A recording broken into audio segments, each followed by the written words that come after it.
Sports Talk Daily with Andrew Hustler Paterson and Michael Remis. Hey now, welcome to a wonderful Thursday edition of Winnipeg Sports Talk Daily. Michael Remis here in the host chair for Hustler. He's in Toronto, RBC Canadian Open, and Blue Jays. He's at the Blue Jays game this afternoon. Check out his social media for posts on that. A lot to get to today. Going to be joined by Connor Hrabchak in a second. Stanley Cup Final, Game 1. Last night with Edmonton winning in overtime over Florida, take a 1-0 lead. Awesome game. Lived up to the hype. Who doesn't like overtime? Even if you don't have a rooting interest, I enjoyed seeing the best players in the league, McDavid, Draisaitl, and Florida's Reinhart, Barkov, great players going head-to-head for the Cup in the Stanley Cup Final rematch. So Edmonton, 1-0. We'll head out to Edmonton. End of the show, Matthew Iwanyk of Edmonton Sports Talk. He'll be joining me as well. CFL Kickoff tonight. Yes, the Bombers are on the bye. Their home opener next Thursday. But yes, there is a game tonight. Saskatchewan hosting Ottawa. So fired up. We'll be talking a lot about that. And Jeff Hamilton of the Winnipeg Free Press. He's got his preview. We've got 2 episodes of CFL 110. With Hustler and Jeff going through the top storylines and their predictions for this year. Check those out, but Jeff will be joining me later in the show, and we're getting close. NHL Draft time. Haven't really done much on the NHL Draft. We haven't been going through the lottery simulator. The Jets are picking 28th, but who are these new players coming in? What kind of players are they going to be? Do we have any generational talents? I know that word gets thrown around. Stephen Ellis of Daily Faceoff will be joining me to touch on this year's draft class. About to bring in Connor Hrabchak for some great conversation. But first, hey, shout out to all the sponsors: Rolly's Transfer, St. Vital Dental, Canadian Club, Manitoba Battery, Princess Auto, Aikens Lake, F Apparel, Royal Sports, Boston Pizza, Little Brown Jug, Prairie Toyota Dealers, Breezy Bend, Winnipeg Gold Eyes. Hey, Gold Eyes night. We got only a couple tickets left. I had to put some aside so I can attend. So there's less than 5 left. So if you want to go to the Gold Eyes night, winnipegsportstalk.com, click the top for Gold Eyes. And Assiniboia Downs, Hustler and I, we each had a nice winner yesterday. So I'm trying to catch up to him. I thought I was going to gain some ground, but we were both up. About the same yesterday. He's got a commanding lead after hitting a huge bet to start the year. All right, let's do it. I know he's got a lot of opinions. He's ready to share them. Connor Hrabchak. Connor, what's going on? Great having you here on a Thursday. Great to be here on a Thursday, Remo. Game 1 of the Stanley Cup Final last night was very, very fun. I mentioned how these two teams were rested. I thought they were both better this year than they were last year. And man, that first game lived up to the hype. And of course, it was McDavid and Draisaitl who finished things off in overtime. That was a fun game. And hey, we have CFL Kickoff tonight. I'm super fired up for the CFL season, even though the Bombers aren't playing this weekend. Should be a good one tonight with Ottawa and Saskatchewan. I'm fired up to break it all down. Yeah, and we'll get to this Elliot Friedman clip talking about Nikolai Ehlers. We're on Ehlers watch week 2 or 3 here. Anytime an insider has a morsel, a nugget of information. I don't even know if this is information on the Jets pending UFA. We will talk about it, but we can talk about the Stanley Cup Final. You mentioned McDavid and Draisaitl. They got down. You're like, oh, are we headed for a repeat? But credit to Edmonton battling back. And I'm sure you saw this stat yesterday, Connor. It was the first time Paul Maurice's team Florida 31-0 when holding a lead at the end of the first or second period in playoff games since Paul Maurice was hired in 2023.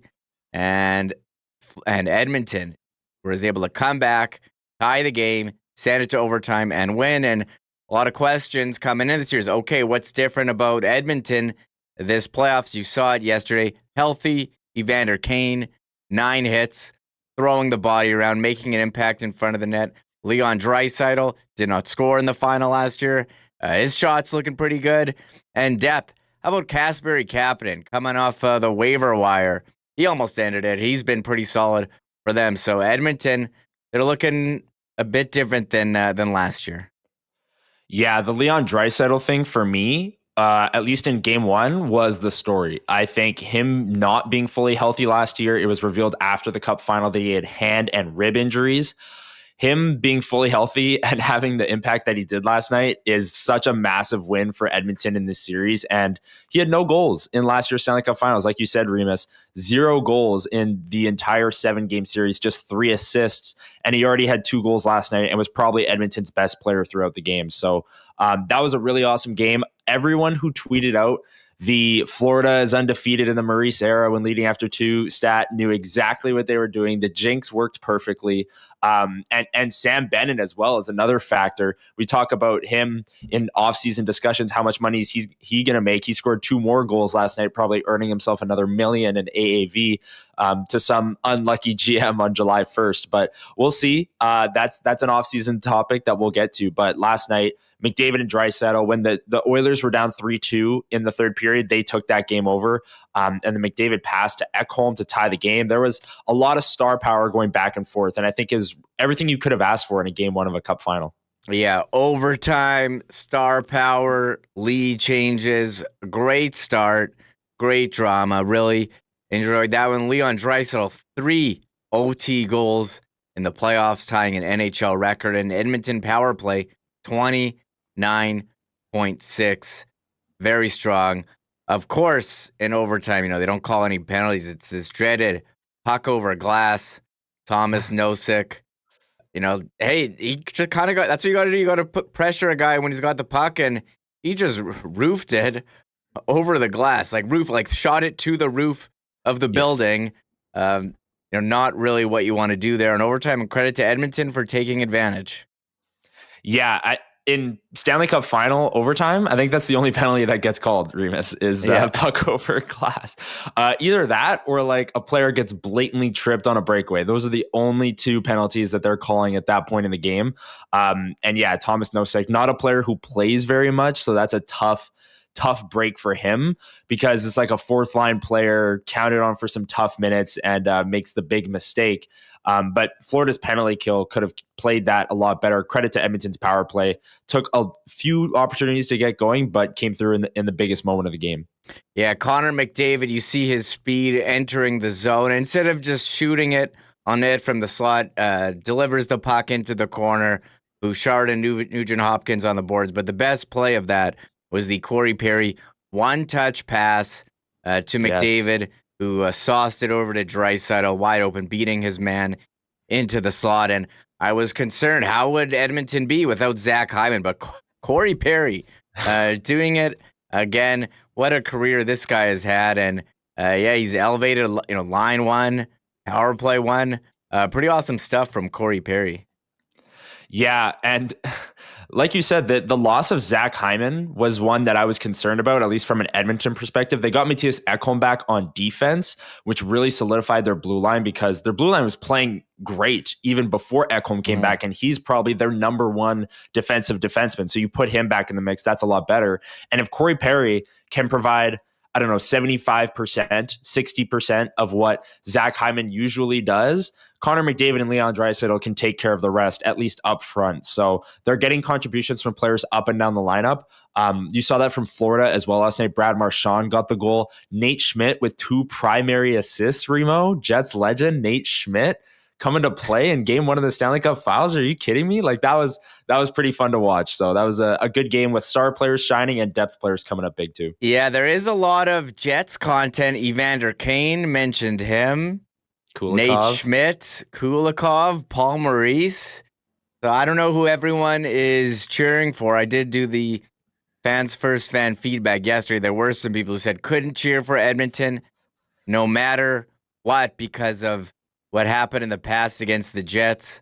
I don't know.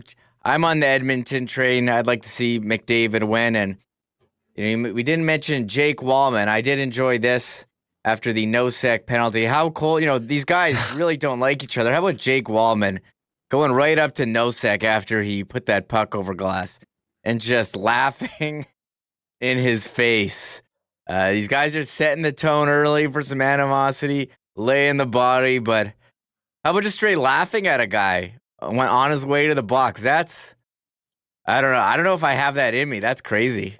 You got to score on the power play if you're going to pull this move. So good thing Edmonton did, because you can't laugh in a guy's face and then not score and end up losing the game.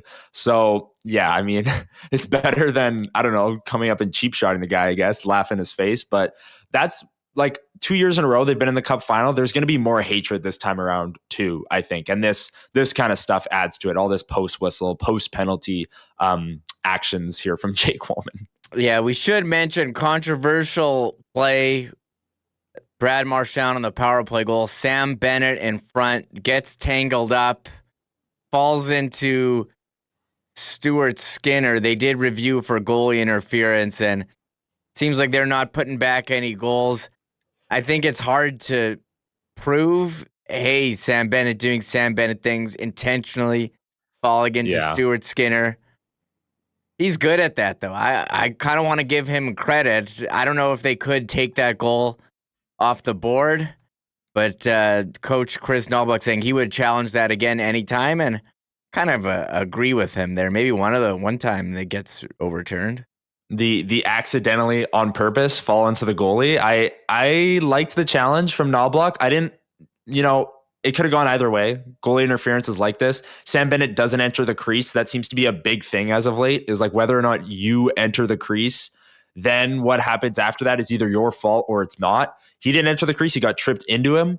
So I don't know. I still like the challenge because I thought it was a coin flip and it was early enough in the game that you can recover. And like Knobloch said, he would do it again. I would have challenged it in that moment. Didn't go their way, but ultimately it didn't matter. Didn't matter. And okay, D. Martin Chet says dumb challenge. Jay Miller says Bennett, hell of an actor. A lot of talk here about Sam Bennett getting propelled into the goalie. Wasn't his fault, Connor. He was propelled. He didn't enter into Stuart Skinner on his own. I did enjoy some of the quotes, though, from Edmonton. It seems like they really learned a lot last year. Stuart Skinner saying post-game, I love how they bring out the cup when they do the anthem. Have it there to everyone see. There it shows, hey, there is a big trophy on the line. This is what you're playing for. And Stuart Skinner said last year, he saw it and maybe you get a bit jittery or you get nervous. This year, they know what they're playing for. They've done this before. They've been waiting for a year to get to this moment. It seems after game one, it's Edmonton's, but that was a back and forth game. Lead changes. Florida could just as easily win game two, and they could alternate all the way to game seven, but really exciting start, I think, to the Cup final. Yeah, and, I also mentioned on yesterday's show that if there's a silver lining to having to wait like 5 days for the Cup final to start, it's that both of these teams will be rested. And game one, you saw a fully rested, fully healthy Florida Panthers team going up against a fully rested, fully healthy Edmonton Oilers team. And that's the star power going back and forth and the depth players stepping up and the goaltending being a factor. These are the two best teams in the NHL playing for the Stanley Cup. I have no doubt in my mind that is the case. And it was a great game. Anytime we get overtime in the Cup final, it's amazing, especially game one in front of that crowd in Edmonton, which sounded incredible. They got a goal early and the place went nuts. So like I said, everything you could have asked for in a Cup final game, and I'm already looking forward to game two on Friday. Yeah, awesome. Looking forward to that. We have NBA finals tonight. CFL Kickoff. Is also plenty of stuff to occupy ourselves. And while we are watching the Cup final, we got to talk Jets. This is Winnipeg Sports Talk. Still waiting on, not waiting. We're on Nikolai Ehlers' watch. Any information on the pending unrestricted free agent. And Elliot Friedman going through the rundown on 32 Thoughts today. Mentioned the Brock Nelson contract, what's going on with Marty Necas, and some other stuff.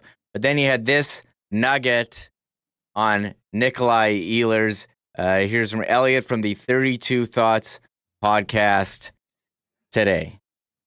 Ehlers is another one I've just heard a little bit here and there.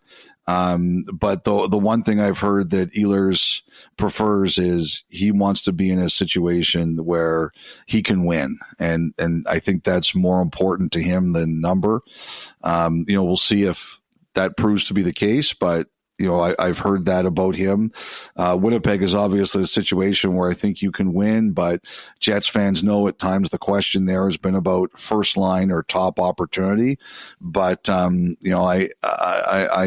heard that Ehlers and a chance to win is pretty big on his list. So as we get closer to July 1, I'm not sure where your meter is at, Connor, on Nikolai Ehlers returning or not, but when we're saying, okay, what are potential landing spots for Ehlers, he wants to win. So it's not going to be a team like Chicago, a team like Anaheim, a team out of the playoffs who's got cap space money. San Jose, they've got money as well. Not going to be one of those teams, going to be a team who wants to win. And I was kind of leaning, especially after talking with Murat yesterday, saying, okay, he's probably not going to come back. While I think he probably will not, the idea that he wants to win, I think means Winnipeg's still a destination for him, and he's going to see what's out there on July 1, and he's going to have to make a decision what's important to him. And Elliot does note ice time. Now, we have never heard Ehlers say anything. I wonder if someone is feeding him that, or if he sees what we're all seeing as well. So this Ehlers watch, we're into, week 3 here. I'll take what we can get. Yeah, honestly, any news we will take here on WST for sure. The wanting to win thing, I think, is a good sign for the Winnipeg Jets. Obviously, they won the President's Trophy last year, made it to the second round. He's been with this team. They're getting closer to their ultimate goal of winning the Stanley Cup.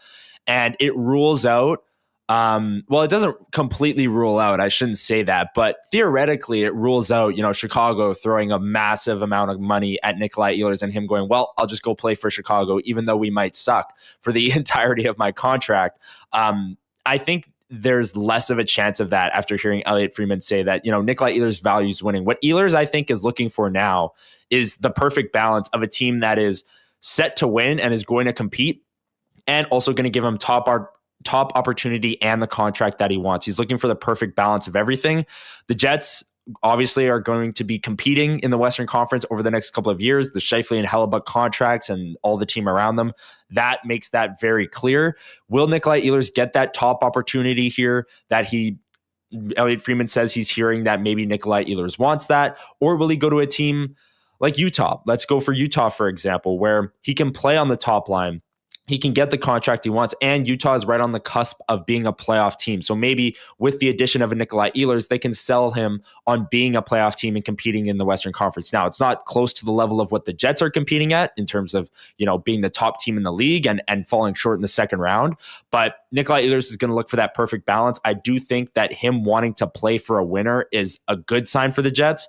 And as we, near July 1st, any nugget of information is definitely welcome here as we remain on Ehlers' watch. I look at Murat's list in The Athletic. We talked about it yesterday on potential destinations, and I'm looking at Carolina, Vegas, Winner, Devils. Is he going to go right away on either of those teams to the top line, top power play? Carolina seems to be set. Vegas, they've got Stone, Eichel, Barbashev. I guess could he slot in there on that line? New Jersey seems to have Hughes, Bratt. Does he slot in with those guys? Timo Meier, he did not have a top season last year. Mm-hmm. Toronto, Murat has him. I don't think they would bring him in as a Marner replacement. I think that type of player. Or the LA Kings, if they don't get Marner, would they look Ehlers? Maybe he would fit in there. So I think he's going to have to think carefully about, what slots, where he wants to play, how he's going to fit into the lineup. He got power play one time this year. The concern is, 5-on-5 ice time. He's way down the list, and he should be one of the ice time leaders for the Jets among forwards at 5-on-5. For sure. And that is a problem. He was like ninth, I believe, in 5-on-5 time on ice minutes in the Dallas series. And he was probably their best forward in that series. So that is something that Nikolai Ehlers doesn't really have to come out and say that he wants more playing time. I mean, every athlete wants to be the number one player on every team. Like, I think that's just kind of spoken for. Carolina, I do think, is intriguing to me. I do think there's a scenario in which Nikolai Ehlers signs a long-term deal with Carolina and plays with Sebastian Aho and on the top line, like Ehlers, Aho, and Jarvis being their top line, for example. I could totally see that. And they're a team that is right on the cusp of breaking through the Eastern Conference Finals and going to the Stanley Cup in the East, and a team that's going to be competing for the next couple of years as well. So Carolina, I do see as a threat to maybe sign Nikolai Ehlers and take him away from the Winnipeg Jets, because they can offer him kind of what he's looking for if he's looking for top opportunity, and a team that's, been winning, not winning, Stanley Cups, but winning playoff series and getting closer every single year, and can give him the contract he wants. I do think Carolina is an option. And Carolina, I believe it's been reported for a long time that they've loved Nikolai Ehlers, the player, as well. So that wouldn't shock me in the slightest. The rest of the teams there, I think I would put in a tier below in terms of likeliness that Nikolai Ehlers goes there. But Carolina, for all the things mentioned there, I could definitely see Remo.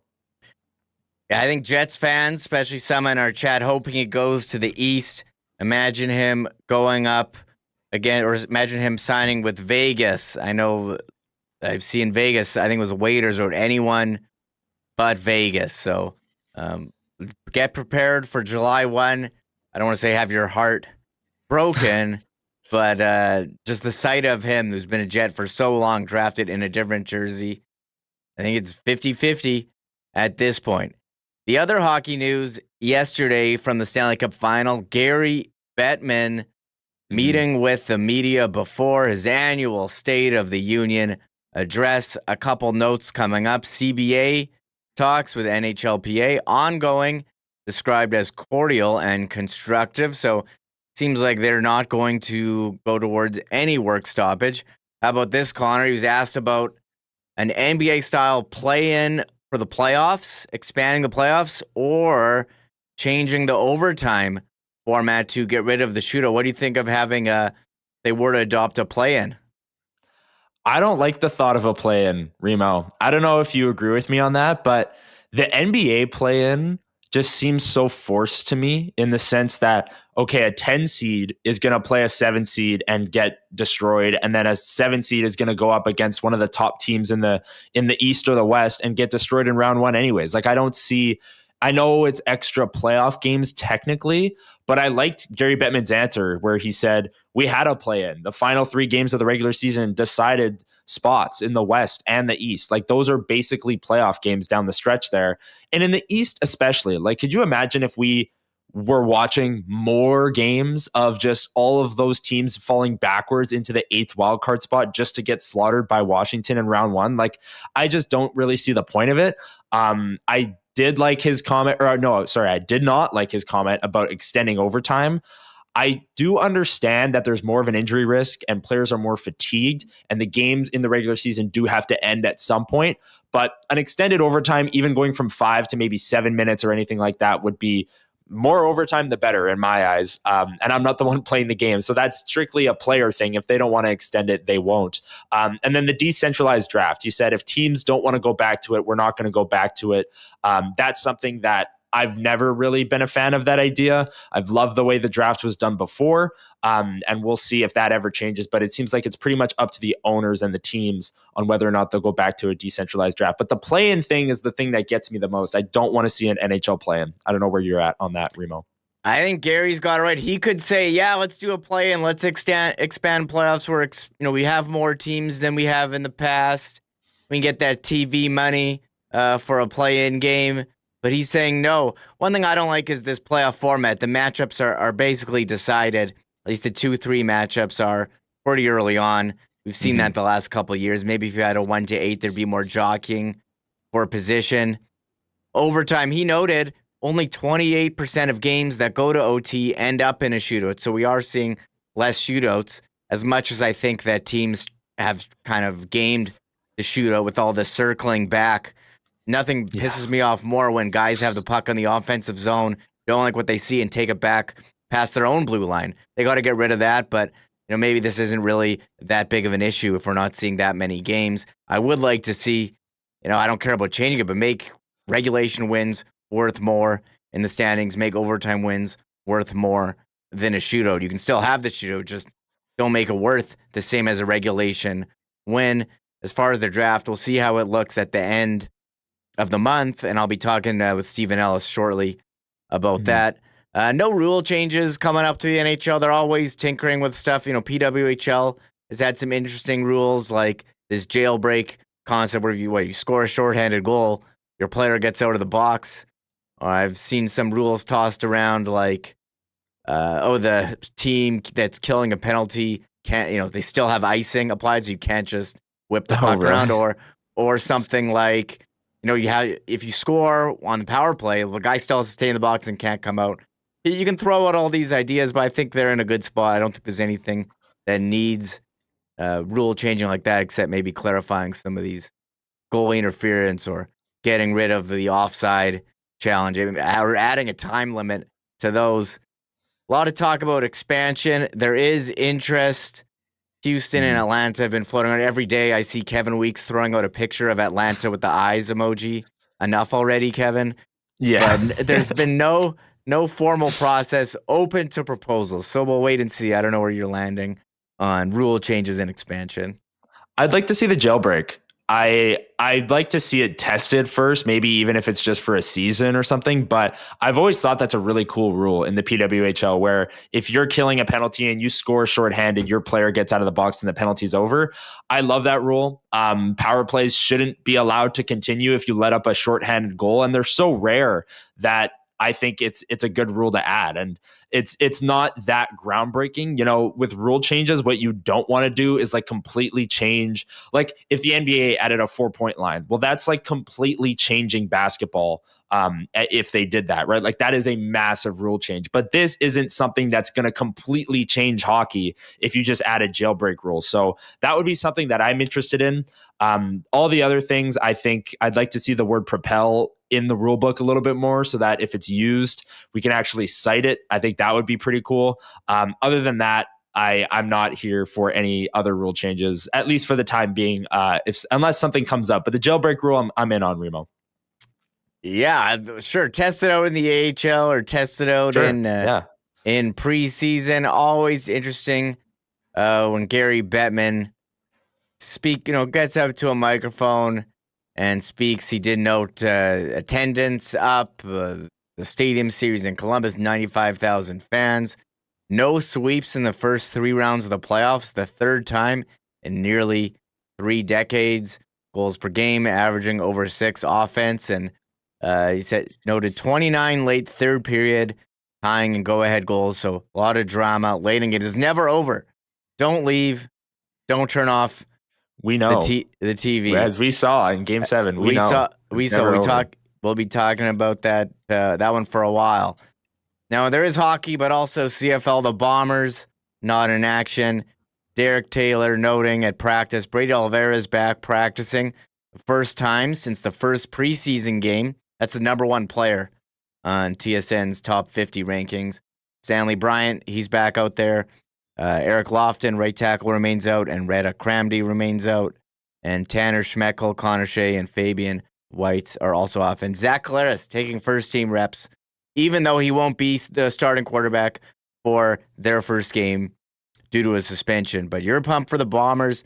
What are you looking forward to seeing in this year's CFL season, Connor? Yeah, I think Hustler and Jeff Hamilton on CFL 110 really nailed it when they were talking about the parity in the league. Like, we'll talk about the Coolbet lines later on, and maybe we can take a look at the futures, but there are like 4 or 5 teams in the CFL whose win total for the year is set at 10. So there's like so many teams that could emerge as a Grey Cup champion, as a Grey Cup appearance in the East or the West. I thought it was funny. TSN posted Grey Cup droughts Grey Cup appearance droughts, on their Instagram the other day, and every single team in the West was on it because the Bombers have just been for 5 straight years. So every single team in the West is looking to break their Grey Cup appearance drought. And I'm looking forward to getting back to Princess Auto Stadium. Of course, attendance seems to be going up every single year, not only for the Bombers, but across the CFL as well. And it's great league to go out and support. So I'm looking forward to next Thursday going there and kicking off the season tonight, Ottawa at Saskatchewan. I think this is a great matchup to kick off the season. Saskatchewan, a lot of people are high on to, dethrone the Bombers in the West and potentially win the West. And Ottawa's kind of that up and coming team. Drew Brown going into his second year. They added a lot of offensive weapons. So I think this is going to be a really good game to kick off the season, even though the Bombers aren't playing this week. Yeah, Drew Brown in his first full year as a starter last year. Ottawa made them relevant. They had a very good home record. They'll be on the road in Saskatchewan. And Saskatchewan got off to a great start last year. It's faltered in the second half. The Bombers were able to take the West Division. For me, very intrigued. Well, sorry, I'll say Ottawa. They got Eugene Lewis as well at receiver. So they've got some 3 weapons here. Pimpleton, Hardy, Geno Lewis. Very good receiving group there in Ottawa. And we'll look at the props tonight. I might be taking the overs on some of their receivers.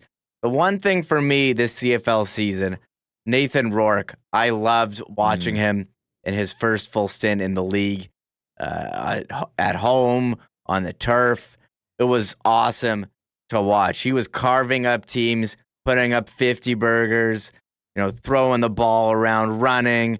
He was awesome. Went to the NFL, came back mid-season last year, did not look like himself. They couldn't protect him. He was running for his life. Maybe some division in the locker room with him and Vernon Adams. I am looking forward to that first game, Saturday night, late night Nathan Rourke, at home in BC with Snoop Dogg doing the halftime concert. I'm curious how it's going to go. I hope he has a great year. I think he's great for the league. And quarterbacks, a lot of experience. Every team, except for Montreal, really experienced at quarterback. I think a lot of talent there and a lot of backups too. Like Cody Fajardo, he's backup. Backup to start. McLeod Bethel Thompson, who was starter last year, Yeah. He's a backup as well. So I think there's a lot of QB talent, and we'll be seeing some of that this weekend as we wait for the Bombers to get in to their first game action next week. Yeah, I think that adds to the parity as well, Remo. Is like every team is pretty confident with their quarterback situation going into this season. Like even Edmonton, who's been brutal the past couple of years, like Trey Ford, there's a lot of hype around him this year. And Nathan Rourke, you said, like, I think he's fully in for a bounce back season. He's second in most outstanding player odds over at Coolbet. So I think Nathan Rourke's going to have a huge year. He's in my DraftKings lineup for week 1, Remo, at home against Edmonton. I think Nathan Rourke's going to have a big night. So this is going to be a fun first week of CFL, and I'm excited tonight, Ottawa, Saskatchewan, 8 p.m. start, I believe, and I'm looking forward to watching that one. Yeah, I looked at the schedule. I love the Saturday night, late night games in the CFL. Usually it's BC. I just remember being out at a bar somewhere. It's, after 9 o'clock and there's a game on. There's not a lot of games on in the summer, Saturday night. I know you care about time zones. They want them on early, but I did enjoy that. Looked at the schedule. This is the only Saturday night late game all year. A lot of 8 p.m. starts on Fridays, some Thursdays like tonight. So they're going to move the late games to Friday instead of Saturday and have the doubleheader on Friday Night Football. I get that. So as long as we get one late game CFL, please. You're hoping for the late game. The late. I love the late ones. And here, Toronto, they won the Grey Cup. Their team going to look a bit different this year. Chad Kelly coming off that injury. They do have Nick Arbuckle. And I don't know if you saw this. I was trying to put on the hockey game last night. And I guess my TV was last on TSN. And I turned on the game. And they're playing the Grey Cup from November. No. Bombers, Argos. Oh, I had to turn. I don't know if I couldn't look away or had to change the channel as quickly as possible. I was very torn on which action to take. It was only the first quarter. I saw Terry Wilson punch one in. Bombers did have a lead. We know how that ended. They're trying to get back to the Grey Cup. The Grey Cup that's here. So a couple games this week. And Davis Alexander, how's he going to do as starter? Big question. big question for me. And Edmonton, big year for them with Trey Ford at quarterback, finally giving the reins. How can he do as starter? And a lot of talk there about the name, why people aren't supporting. The team's been terrible. They had the longest home losing streak in sports history. People aren't going. I'd like to see them have some success. I'll ask Matthew Iwanyk later. But Connor, great having you on. Think we've got through everything. Any last words here before we get to some draft talk with Stephen Ellis? I will just say my comment earlier about how every team in the CFL is pretty happy or feeling confident about their quarterback situation. We'll revisit that in about week 5 because that's how it always feels in the CFL. It's like going into the season, you've got your guy, you've got Cody Fajardo, you've got McLeod Bethel-Thompson, who are backups now. You've got Davis Alexander, who I know Hustler's really high on in Montreal. And Montreal is very confident in him, but by week 5, if the wheels fall off, we'll see. So it's going to be interesting to see which teams kind of emerge early in the CFL season. And one more thing before we go, we should mention the Sea Bears. Big signing today. Jalen Harris, CEBL single game scoring record holder, 2-time all CEBL team selection, former draft pick of the Raptors, NBA G League standout. The Sea Bears sign him. They're 1-4 to start the season. They're playing Friday. I think he's expected to join the team. Mike Taylor making some moves, bringing in a new player. How will this work out for them? Is this more of bringing in a Teddy Allen, Justin Wright Foreman type when they've been trying to play a team ball? Well, whatever they've been doing this year hasn't working. 1-4. Nice to see them acknowledging that, bringing in a player, and then also getting Simi Shidu back later. And he's been playing overseas, and he's a CEBL standout as well. So reinforcements coming for the Sea Bears. And we talked with Josh Frey-Sam earlier this week of the Winnipeg Free Press saying, hey, hold out hope. They're getting some reinforcements. And they got 2 big players coming in for the Sea Bears. Yeah, that's huge. And the Jalen Harris signing, like in the games that I've watched for the Sea Bears, they're 1-4 now. I think I've watched 4 of those games. They're too much ISO ball on offense. They're just standing around a little bit too much, like the Jets power play of old. That was really bad. But they're standing around a lot and playing ball dominant basketball, not moving it around enough. And then on defense, going into the season, like Joey Slattery was on this show saying they're looking to play more of a team game, play better defensively. Those things haven't really panned out. So this Jalen Harris signing, I think, is a move to realize that they're not getting enough scoring. They're playing ISO ball, so they can fully lean into that. They wanted to go away from the Teddy Allen, Justin Wright Foreman way, but they're going back to it a little bit with Jalen Harris getting a ball dominant scorer. And I think those players always help in the CEBL. And the Sea Bears will have glimpses of that offense that is moving the ball well, and then they'll have quarters at a time where they are unable to really move and generate any good looks. So this is a good signing for the Sea Bears, one that hopefully turns things around and gets them on the right track, because as we know, championship weekend in the CEBL is here this year. So the Sea Bears already have a bye to the semifinals this year, or to the playoffs at least, as the host. So hopefully things can turn around for the Sea Bears as the season moves on here. Yeah, big championship, why don't we say summer and fall here with the Grey Cup. Big year for the Bombers. Sea Bears championship weekend as well. Big weekend for them. Connor, we'll catch up at the end of the show, hit on some Coolbet lines, and any other news that comes up. We're going to talk, as I mentioned, some draft talk coming up. But first, here's Hustler. Do got to shout out Rolly's transfer. Folks, if you got a move coming up this year, holler at our friends at Rolly's, family owned and operated for over 60 years in Winnipeg, and the most trusted name in moving in Manitoba. And you might just be lucky enough to get your stuff moved in the Winnipeg Sports Talk truck, which you can see running all over the streets of Winnipeg. If you do have a move, head on over to their website at rollys.com. Click on Request an Estimate. Put in the promo code WST for a special discount on moving services and moving supplies. And then let them know when and where you're planning on moving and what needs to go. And our friends at Rolly's will turn it around quickly with a great quote and get you locked in for the white glove service that they are famous for. For your next move, make it Rolly's, the most trusted name in Manitoba and moving. Find out more, request an estimate today over at rollys.com. Great seeing Dr. Terry on the weekend out of the soccer game and the Match Play Championship. Of course, St. Patel Dental Center, proud sponsor of Winnipeg Sports Talk, serving generations of Winnipeggers in Manitoba.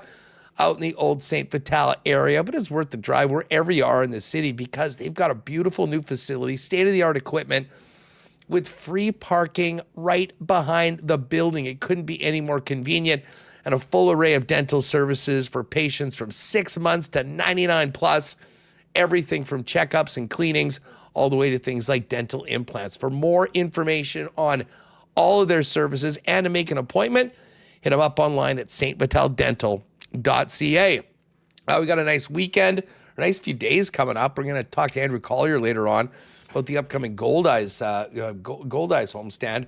Also a great time to maybe try a couple great new summer drinks, including the Canadian Club Pack, which is not just the famous Canadian Club and ginger ale. They've also added a citrus smash, which is amazing, and the half and half, which I think is going to be our go-to on the golf course this year. Arnold Palmer, half iced tea, lemonade with the great taste of Canada's iconic Canadian whiskey. Canadian Club, pick it up today at your local Manitoba liquor marts when you pop by. And just before we bring in Dave, big weekends coming up. Boating, camping, jet skis. Got to make sure you got batteries for all these things, folks. And this is an important time to remind you all that you can shop local and save a lot of money by driving past the big box stores over to Manitoba Battery. 2 locations in Winnipeg to serve you, Logan Avenue and Dovercourt Drive in the south end of the city. And there you'll find the biggest and best selection of batteries for literally everything at the best prices in town. You'll save up to $50 a battery for your campers and boats by dealing with Manitoba Battery. And hey, if you're busy and you can't make it down, no sweat. Go online to manitobabattery.com or give them a call. They'll deliver you your batteries for free anywhere in the city with any purchase over $60. It is just that easy. For all your battery needs, keep it local. Get the best price in town with Manitoba Battery. 2 locations and manitobabattery.com. There's He's in Toronto, RBC Canadian Open. He's at the Jays game this afternoon against Philadelphia. But hey, the NHL Draft just around the corner. The Winnipeg Jets picking 28th. It's June 27 and 28 at the Peacock Theater in Los Angeles. The New York Islanders have the number 1 pick. But who's in this year's draft class? Who are the top prospects? Any generational talents out there? Pleased to be joined by Stephen Ellis of Daily Faceoff to break it all down. Stephen, how's it going? I know we're going to be touching on the NHL Draft, but Game 1 of the Stanley Cup Final last night, Edmonton with the overtime win. What'd you think of Game 1? It was good. Like we just saw perhaps one of the most boring conference finals between the two series. So I kind of was losing hope that it was going to be an entertaining Game 1. But I think maybe that, as much as we all hated that big stretch between games where nothing was happening, it might have actually been for the best. And that was because it was a highly entertaining game last night. And both teams took the lead at some point. We saw some pretty solid goaltending for the most part. We saw a lot of physicality. So I always hope for the series to be not too long, just so we can all enjoy a couple days off before the draft and free agency. But at the same time, I'm looking at this and saying it was a good first game. Yeah, we were all complaining about, the week off in between the conference final and the final. But as you mentioned, players healthy, like Leon Draisaitl, who was not last year, scoring the OT winner. So we'll see how it goes. I'm hoping for a lengthy series. You want to see a Game 7, but I'm also here for the argument, hey, let's end this thing early and move on the offseason and the draft taking place at the end of this month in Los Angeles. Decentralized draft, but let's talk about the players. How would you describe the depth of this year's draft class compared to the past? The high end is good for sure. I think you're gonna not be blown away by the overall talent here. You're not gonna Celebrini was a very good first overall pick that I don't think a lot of people appreciated enough. Obviously Bedard, and the next year you got Gavin McKenna, but you still got a really exciting top few players here. Like Matthew Schaefer is going to be a Norris Trophy contender in a few years. Like he's that good of a defenseman. And you got Michael Misa, who just had one of the greatest seasons we've ever seen from Argus. One of the greatest 21st century performances that we've seen from a CHL draft prospect. James Hagen's really smart, good two-way player. I think he's going to be a first-line center. And then you got Porter Martone, who is a power forward who could play with skilled guys and get a lot done. So there's a lot of good players near the top of the list.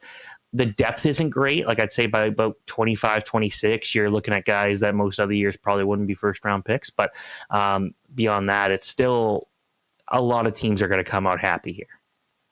Looking at your draft rankings and at Daily Faceoff, which I check out every year, are there any trends that you've noticed? Is there a specific position that's deeper than others coming into this year? A lot of centers this year, and you look at Misa and Hagens and Denoyer and McQueen and guys like that. Like a few of those guys could end up becoming wingers. Like I thought Misa was actually really good as a winger a year ago, so I wouldn't be surprised if he moves over there, depending on where he gets drafted. But I think this year you're looking at a lot of centers. The good thing about this selection compared to other years is there's typically in a weaker draft year, there's two things that are missing: goaltending and players out of the Quebec League. And this year you've got Caleb Denoyer, who could go top 5, and you've got Joshua Ravensburg, the goalie, who could go in the first round. So there is some pretty good depth kind of coming out of both those things. So that is nice. But if you're looking for the trend this year, if you want a center, you're going to have a lot of good options.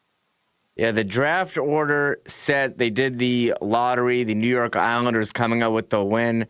Do you expect them to take Matthew Schaefer with the number 1 pick, or could we see some jockeying for position there in the top 5? I think they're going to take Schaefer. That's a team that just needs anything at this point. And given they had, what was it, 11th best odds or 10th best odds to get that first overall pick, there was no chance that they thought they were getting that first pick. So they're playing with house money here. You might as well pick the best player available, and that is Matthew Schaefer, a guy who, again, I expect to be in that upper echelon of defensemen, where we're talking about like the Cale Makars, the Quinn Hughes, the Adam Fox, Miro Heiskanen, Rasmus Dahlin. Like Lane Hudson, you're looking at Schaefer being as a part of that group. Yeah, if you want a guy of that ilk, Keaton Verhoff next year, 2026, is a top prospect out of Victoria. Well, was previously out of Victoria. He's going to Penn State now. And then if you look at, I'm drawing a blank, Landon DuPont, of course, the superstar prospect. Another guy right there you're looking at and saying, yeah, like there's a lot to be excited about. So, but this year, if you need a defenseman, Matthew Schaefer's the guy to get. And looking at the other top 5 picks, San Jose, they seem to be loading the prospect cupboard. Chicago as well. They've had so many first-round picks. Seems like both of those teams going to get as you mentioned, Misa as well, pretty good player there in the top 5.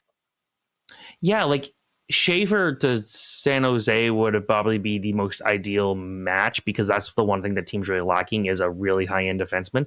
They've got a lot of good forwards, and they could end up picking up another at this point. But then you look at the Blackhawks, some of the options they could get, like they would probably love Michael Misa, but Porter Martone is a guy that could fit in with Connor Bedard, I think, quite easily, and maybe be what sparks Bedard's breakout that we're all kind of still expecting here. So two teams with really good pipelines. They're going to get even better now. I expect them to still be in the running next year. When you're looking at the Gavin McKenna, the Keaton Verhoffs, the Ivor Stenbergs of the 2026 draft. So there's going to be some options there. But this year, both are going to a very exciting draft day. And San Jose, I know, got a couple of first-round picks that they could be excited about. So it's a good time for both teams. And looking here at the Winnipeg Jets, the draft orders come out. They're picking 28th. What type of player do you think would be available to the Jets near the end of the first round? You're probably getting a top 6 guy is probably not likely, but you might be able to go out there and get Blake Fiddler, who you might remember his dad, Vern Fiddler. He's probably more of a second pair defenseman, but he's a very difficult defenseman to beat, very smart. Jack Murtaugh, if you're looking for some support on the wings, probably more of a third line power forward at the end, but he's going to be a guy who can hit hard, and he's got the skill to do a lot. Moves really well, good straight line speed. I know the Jets have a lot of centermen, but that I wouldn't rule out picking up someone like Jack Nesbitt, who might be your fourth line defensive center down the line, but he could be a very good one because he's got that size and loves spending a lot of time in front of both nets. And then there's William Moore, a guy who could play center on the wing. He's, maybe not the flashiest player, but he's good enough in enough areas of the game where he could play with skilled guys and be a good support player. Bill Zahn out of Quebec's another one where a lot of speed, very competitive, maybe not the best with the puck right now, but a guy that has shown a lot of progress there in the last year or so. So you're going to get a lot of good forwards, I think, a couple of defensemen if you're looking for that in this year's draft. But there's some decent options, but probably not looking at a guy who's going to be your top prospect in your pipeline right away. All right, not looking at a top guy, and just sticking with the Jets. What have you seen from their prospect group this year? Jacob Julian just winning the Memorial Cup. Colby Barlow had a nice playoffs, and Braden Yeager in his first year as a Jets prospect. What have you seen from some of the Jets prospects this season? Yeah, I think they're they're mid-pack, I'd say, compared to the rest of the NHL, but they've got a lot of good centermen to deal with. Like Brad Lambert, I know he's played some wing, but he's a good guy to have there. I like Brady Yeager. I think he's he was one of the better guys for Team Canada in a situation where Canada needed someone to show up. Kieran Walton having the season he did was great. I don't think anyone expected that. Easily one of the best value picks from that last draft. I like Kevin He. I'm not sure what type of player he's going to be in the NHL, but he's got a lot of speed, and maybe he becomes a fourth line player that just is that super energetic guy who can score some goals. I think you would like that too. So the Jets are in a good situation here where, it's not a top prospect pool, but they've got some good depth up front.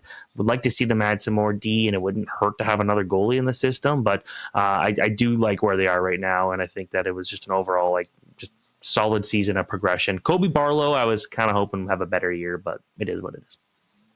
Yeah, looking forward to seeing some of these guys at development camp after the draft and I guess training camp next year before they head off to wherever they do. You mentioned to me before we went on, headed to the Combine. How much of a role does the Combine play when making your draft rankings, or for team, or what role does it play for teams when they're making their picks as well?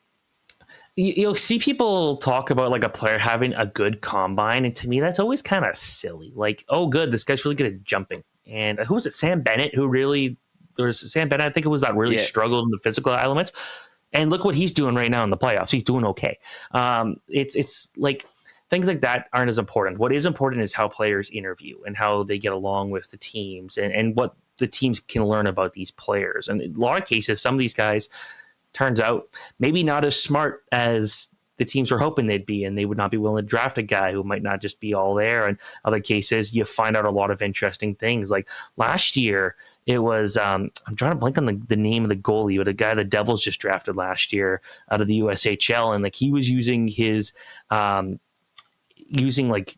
indie games that he found on Steam on a computer to train his brain on just being quicker and coming up of, just being a smarter overall person, I guess is the easier way. I don't sound very smart saying that, but this is a guy that he was using games where developers have to get creative to get people to want to buy the games. He says those are the games he likes to play because it trains his brain, but also he likes the creativity. And you watch him, and he's been able to become one of the better goalies in the NCAA. Again, I'm trying to blank on what his name is. Things like that, you're trying to find some hidden gems and stuff about these guys that maybe there's something about them that you didn't know, and you can use that to your advantage and things like that. So it's more the interviews for the Mikhail Yegorov. That's who it is. That's what you're looking at there and hoping that you can kind of use that to your advantage more than, okay, this guy can jump and run and things like that. So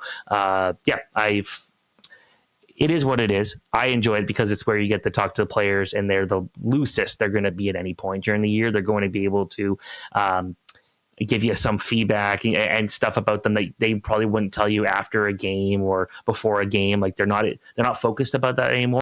It's like the first time they're able to relax, and it happens minutes after they do the win gate, where it's like the most physical training they've got to do an entire season. Players seem to hate it, and then minutes later they're doing interviews and they're at the most calm they've been all year, and I like that. So that's where I take out of it. For teams, it's more about getting to know the players personally than seeing if the guy can do jumping jacks. Yeah, Sam Bennett, the player who couldn't do a single pull-up, Stanley Cup champion, Four Nations champion with Canada, and probably going to get a big free agent contract this summer. Now, the draft this year, a bit of a different draft, decentralized.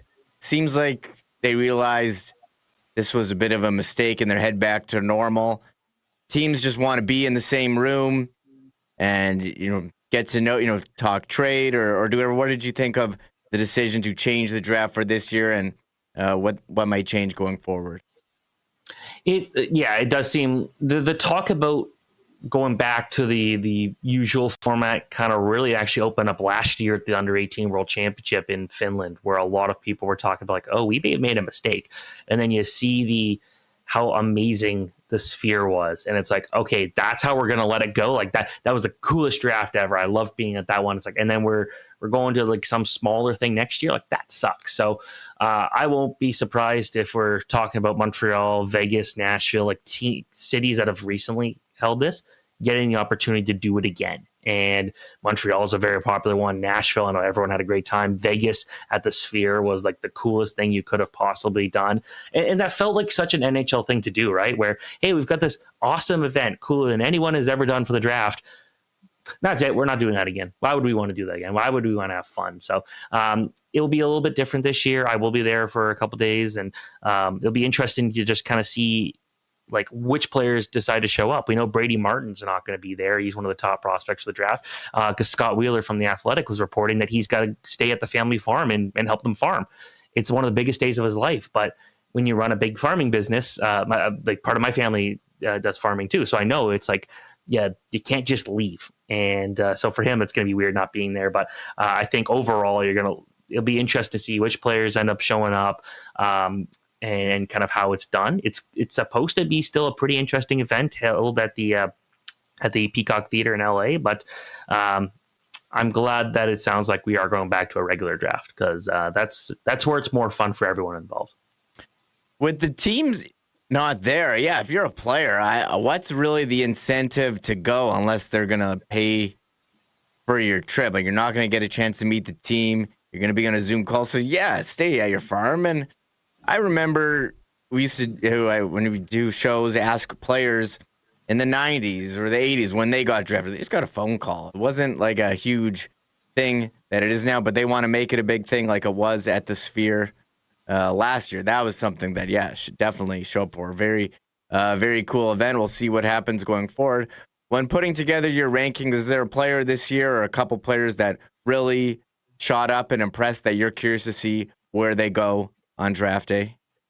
Well, I'll go back with Brady Martin, because that's a hot topic recently, where there's been some mock drafts, including my own, where I put him higher than a lot of people thought. And like, oh, like he doesn't put up a ton of points, but that's just lazy. If you're looking at it, oh, he didn't put up a ton of points. He had like 70 something points on a team that had very few actual offensive weapons, and he did it all. He played the power play, the penalty kill, and was one of the hardest working players out there. And then when he was surrounded by talent, he was one of the best players at the Under-18 World Championship, as Canada just won goals. Like, this is not a guy that's like you ignore because he didn't put up a ton of points in the OHL. It's like, you got to put into context that he was the Sioux Greyhounds. Like, without him, that team was just going nowhere this year. And he was good. I love Kashawn Aitchison, the defenseman, probably in the 10 to 15 range. When it comes to defensemen, you get so many of these high-end skill guys. You get guys like Matthew Schaefer, and you need guys like that because those are the ones who are special. But then you also need guys who actually know how to play defense. And Kashawn Aitchison does it as well as anyone. He makes it so difficult to play against. I really think that like his ability to hit guys and then score in that same shift, no one can match that in this draft class. So I really like what he brings to the table. And in goaltending, I like Jack Ivankovic. You might remember him as the goalie that lost the game against Latvia at the World Juniors for Canada, but he played well in that game. Since then, you look at great numbers of the under-18s, one of the best tournament performances we've ever seen at the Hlinka Gretzky. And he was pretty good for a Steelheads team that didn't give him a lot of defensive support. So I know he's a 5'11" goalie, but there's a lot of similarities to the way he plays to that of Dustin Wolf. Now, from a skill level perspective, he's a first-round goalie prospect, maybe the most pure skilled goalie in the draft. But at 5'11", he's not going to go that high. So it'll be interesting to see which team takes him. But mark my words, Jack Ivankovic will be an NHL starting goalie one day. Perfect. Steven, as we wind down here, approach draft day, what's on your to-do list here at Daily Faceoff? What are you writing about? So I'm doing a prospect stories every single day leading up to the draft, sometimes multiple, between lists of things like the top players by position, top overagers, biggest risers, biggest busts, things like that, and player profiles to get you to know these players a bit better. So I'll be at the draft in person. I'll be obviously at the draft combine, a lot of coverage there. And if you like prospects, get ready. The next few weeks are going to be a lot of fun.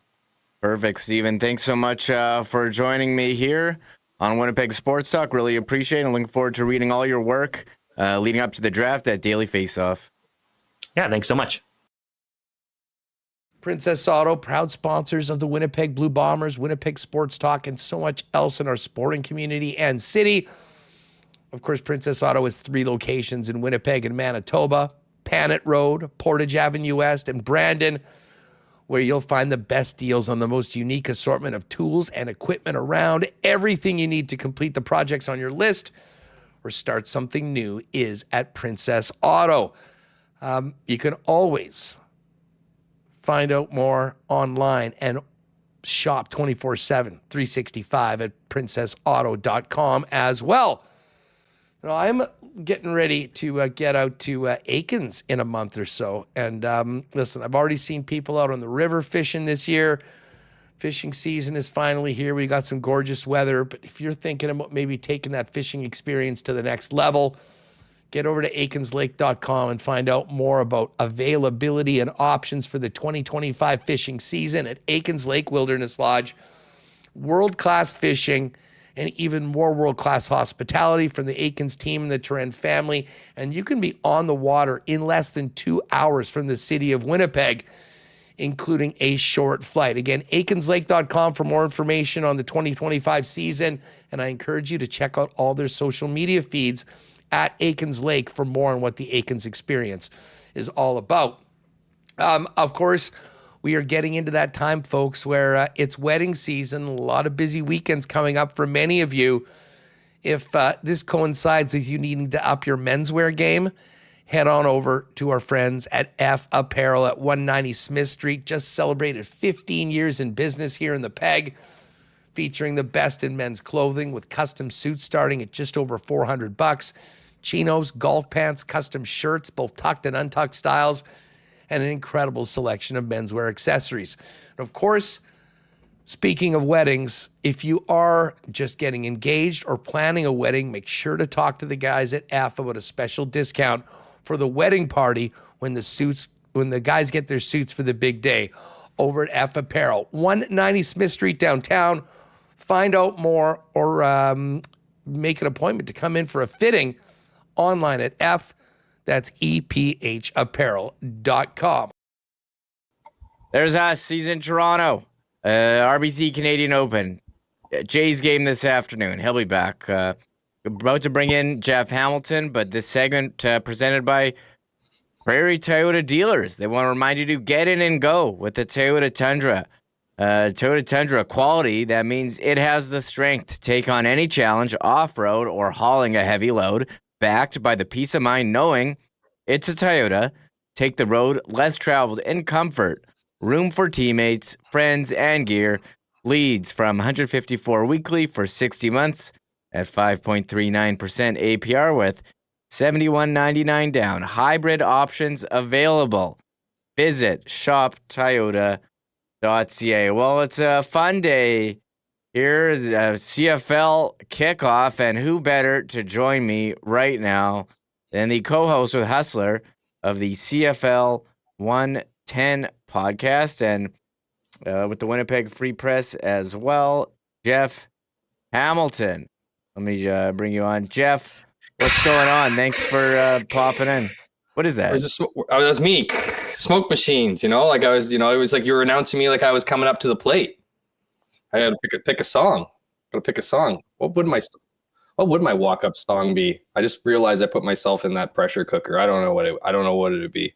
Mambo number 5. That's the one I remember from the Gold Eyes.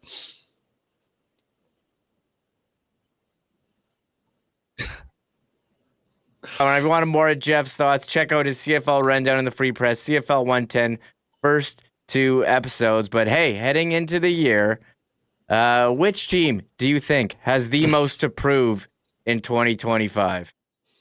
Oh, man, it's a great question because I don't think there's lots of teams. I mean, you can make the argument everybody's got something to prove, including the reigning Grey Cup champion Toronto Argonauts. And I think if you're looking at that question, traditionally you would probably go to the bottom of the standings. So teams that didn't make the playoffs, right? I'm looking directly at the Calgary Stampeders. They have tons to prove. I forget exactly what their record was. If it wasn't 6-12, I believe that was their record before. It wasn't very good. They got tons to prove this year, and certainly Vernon Adams Jr. And the way he plays is going to determine just how much argument they can make in the West. But they're not alone.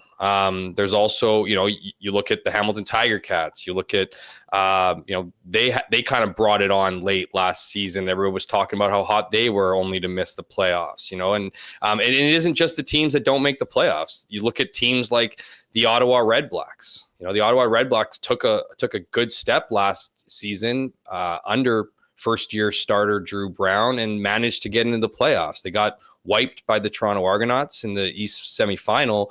So while it was certainly a good step, making the playoffs for the first time since Ottawa won the Grey Cup in 2018, they need to prove that they belong in the East, and it feels like it's up for grabs. So Ottawa's got a ton to prove. Saskatchewan, they've got a whole bunch to prove as well, for the same reasons as the Ottawa Red Blacks. Took a great step forward under rookie head coach Corey Mace last season. And now they need to build on that. They managed to make it to the West Final, lost to the Winnipeg Blue Bombers. Their next goal here, and under that category of something to prove, is to try to win the West. They clearly have a hard time winning on the road in the playoffs, so they've got ton to prove. And then you look at, I'm not going to name all 9 teams, but I'll throw the Winnipeg Blue Bombers into that, right? I mean, this is a team that has made it to the Grey Cup the last 5 years. You could make the argument that they don't have anything to prove. However, as we know, Remo, they've lost the last 3 games, and with the Grey Cup here in Winnipeg this season, I mean, it would be nice to get to a 6th straight, but more importantly, to win it in front of their home crowd. So you could go up and down the entire league and make an argument for why they have something to prove. But certainly this year, Remo, I'm looking at a league that probably, since I've been covering, this will be my 10th or 11th season, has probably the most parity that I've seen. So it does feel like, there are some teams that, I think you have to make power rankings. So there are teams you have at the top, but I think the difference between 1 and 9 is a heck of a lot closer than what we've seen in previous years. Yeah, looking forward to seeing it getting all started off tonight, 8 p.m., Ottawa at Saskatchewan. What are you most excited for week to week? For me, I said this at the start of the show, Nathan Rourke. I want to see how he does in his second stint here in the CFL, starting in training camp. He knows where he is. They know who the quarterback is. Is he going to be able to repeat? Because I think he was awesome a couple years ago. Last year, maybe some adjustment, or there was some adjustment amongst the team and amongst him coming back to the CFL. But I'm curious how much he is going to be a threat with BC in the West. Anything that has caught your eye so far as we head into week 1? Yeah, absolutely. And that's the beauty of a 9-team league, Remo. You could go up and down every single team. I'm going to focus a little bit on the quarterbacks here, particularly the Canadian ones. And Trey Ford obviously gained his first opportunity to start week 1 in Edmonton to be, the quote undisputed starter, be able to lead a team, right? He's going to have had a whole training camp to get ready with that offense, build chemistry. And another part of that with the Edmonton Elks is they went out and spent more than $2 million in free agency. And so they've revamped their team in a big way. So I'm really interested to see how Edmonton figures all that out. We know that they've struggled here for the last few years, to say the least. So I'm certainly interested in that. And as I mentioned, that Canadiana part, Nathan Rourke, right? We saw Nathan Rourke absolutely take the league by storm in 2022. Had he been able to play more than 10 games, he would have easily been the most outstanding player. He still ended up getting most outstanding Canadian honors. But I'd like to see, or I'm interested to see what we get from Nathan Rourke this year. Can he return back to that 2022 form? Much like Trey Ford, obviously a much different situation, but much like Trey Ford this year, Nathan Rourke is going to have that opportunity in training camp to build that chemistry, to work with that offense and build on it, right? So I'm really just interested in those two guys. Again, I mean, you can go to VA in Calgary, you can go to Zach Collaros here in Winnipeg. What does he have at 36 years old?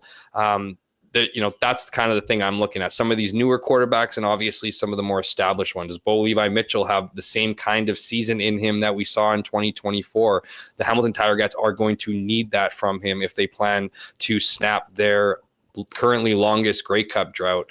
So yeah, I think up and down, I'm looking at the quarterback play here beginning in tonight's game. Yeah, a couple notes. Bo Levi could become the 10th quarterback in history to hit 100 wins this season. And Nathan Rourke versus Trey Ford, the first opening week matchup between two Canadian QBs since 1968. So pretty awesome what we're seeing with the Canadian talent at quarterback. But how about the Bombers? You wrote in the CFL rundown in the Free Press, this could be their last compelling chance at a Grey Cup. What gives you confidence they've got it in them for a 6th straight appearance in the big game? To me, I think, I don't know if I was saying this is the last one. I'm wondering if they can even get there this year. You know how the CFL works. Anything can change each year. Rosters drastically change, people get lucky and all that. But is this core that we've seen in Winnipeg, that we've slowly seen get picked at here over the last couple of years? I'm talking about names like, for instance, this year, Adam Bighill is no longer with the team. Brandon Alexander is no longer with the team. Those are two guys who played significant roles and leadership roles on the field and off. And so I'm wondering with this current group, I'm looking at the guys like obviously Zach Collaros, Stanley Bryant, Patty Neufeld. These guys have all been with the team for quite some time, have been part of this run of glory, if you will. Again, haven't had the results here the last 3 years, but it remains an incredible achievement. Are they going to be able to get to a 6 straight? That's a very interesting question. I wouldn't rule out the Bombers, as we saw last year. I think a lot of people were ready to say goodbye to Collaros, ready to say goodbye to Mike O'Shea when this team started last season with 4 straight losses and then reeled off a whole bunch of wins, losing, really just once down the stretch to punch their ticket into the playoffs as the top team in the West. So it is very curious. Again, I mentioned a guy like Stanley Bryant at 39 years old. How much more in the tank? He's already cemented himself as the best left tackle in the game. I'm just wondering if he's going to have another season in him, and to see, because I'm looking at that West Division. I'm looking at the Saskatchewan Roughriders and their injuries on the O-line. That's going to be a big issue for me. All of a sudden, the West is wide open, and so are the Bombers talented enough? Can they lean on their leadership? Do they have the depth to again do something incredible and go back to a 6th Grey Cup? Obviously, we're going to have only time will tell, but I think it's been a foolish game to rule out the Bombers in the last half decade here. I would agree. I think the Bombers got off to that rough start last year, came back, and I think we've almost forgot about that incredible win in Montreal to put them in position to win the West with that win. That weather miracle, I completely forgot about that. It was like Wizard of Oz showed up and changed everything. It was crazy. It was crazy. I was there. Oh man, I almost forgot about that. They did have the Grey Cup on replay last night, Jeff. I don't know if you tuned in. I didn't see it. You didn't see it. I didn't either. But you mentioned the older players on the Bombers: Collaros, Brian, Willie Jefferson. Do they have young guys to step up and be the next wave of leaders in Winnipeg? Yeah, not really. I mean, James Vaughters is here, but he's not like a young buck. He's going to help out, obviously. And I don't think that's necessarily a bad thing. If you look at what happened, I mean, Taiwan Garbett ended up and Miles Fox ended up in Hamilton, right? Those were two of the Bombers' depth, if you will, or up and coming guys. They got taken by Ted Gavaya, former assistant general manager here in Winnipeg, as he started to rework the Ticats roster this winter. So I'm not going to say they have nobody, but they are leaning heavily on that. And as I make a point in my column, I feel like the depth, you don't really know what depth you have when you haven't seen, them go in live bullets. Usually there are some teams that have depth players who have experience. I'd say the Bombers lack that a little bit here, but that being said, they have had guys move in, particularly into the secondary, guys like Evan Holm, even guys like Brady Oliveira, right? He's not old. Like, he's part of that younger group that's coming up. So they have been able to fit in places. They have been, so there isn't, I just mentioned that there's so many guys in key positions, whether it's on the O line, whether it's as you mentioned, Willie Jefferson, and how important he is to the success of this Bombers defense. But I'd still think that while they might not have the depth right now, depth comes with time, right? So if Willie Jefferson can stay healthy, if he, those guys in behind him can get healthy, or not get healthy, if they can get the reps, whether that be at practice or in games here or there, that's just going to build their confidence. So the Bombers are feeling pretty good. That's one of the things I usually have a good idea of where the Bombers are at, how they're going to do. I didn't think last year they were going to take a step back necessarily, and they went 0-4. This year, I don't know. I really do not have a feeling or a gut feeling about this team. I think they have talent. I do think that Zach Collaros is going to have a better season than he did last year. And that's saying something, considering, while I think a lot of people do focus on the 17 touchdown passes that he threw last year, obviously a career low. He also had a career high in passing yards. And I think with Dalton Schoen healthy this year, there's a real opportunity for this offense to get reignited and get back into some of those top tier level in the statistics. So, but that, again, I think this year feels so much different than previous years, that I would not be surprised if we saw anybody take the West, or anybody in fact take the East. And that is, again, something I can certainly not be saying since I started covering this year a decade ago. Yeah, we'll see how the Bombers turn out. As you mentioned, the rough start. They seem to be taking preseason a bit more seriously, with Collaros actually playing in the preseason. Dalton Schoen is back. He was not active for most of last season. So excited to see. We'll have to wait till week 2. Not in action week 1. Just looking at all the offseason moves, was there one move that stood out to you, a player switching teams that will have a huge impact on their new team? We did see some cuts coming in. We mentioned, if you want to talk about Bombers, is it Kenny Lawler in Hamilton? Yeah, how about Gino Lewis? We'll see him tonight. Those are kind of the two guys those are the two guys, Remo, I was circling as you were talking. And I was trying to think of, because, impact players, right? And it's hard not to look at Vernon Adams in Calgary and not say how significant that move is and should be, because Vernon Adams is not only being leaned on to improve the on-field play, he's also being leaned on to improve the locker room culture. We know for the last couple of years there's been a division between the older players and the younger players. VA's brought in to smooth over that, I imagine, right, as the new leader of the group. But outside of him, I'm with those two receivers. I think, you look at Kenny Lawler, the Bombers would have loved to have Kenny Lawler. They made a business decision and decided not to pay that much money. They looked at the history with teams and realized that you don't win a Grey Cup when you pay a receiver over $300,000. I don't think that's an exact science, but it still proves out.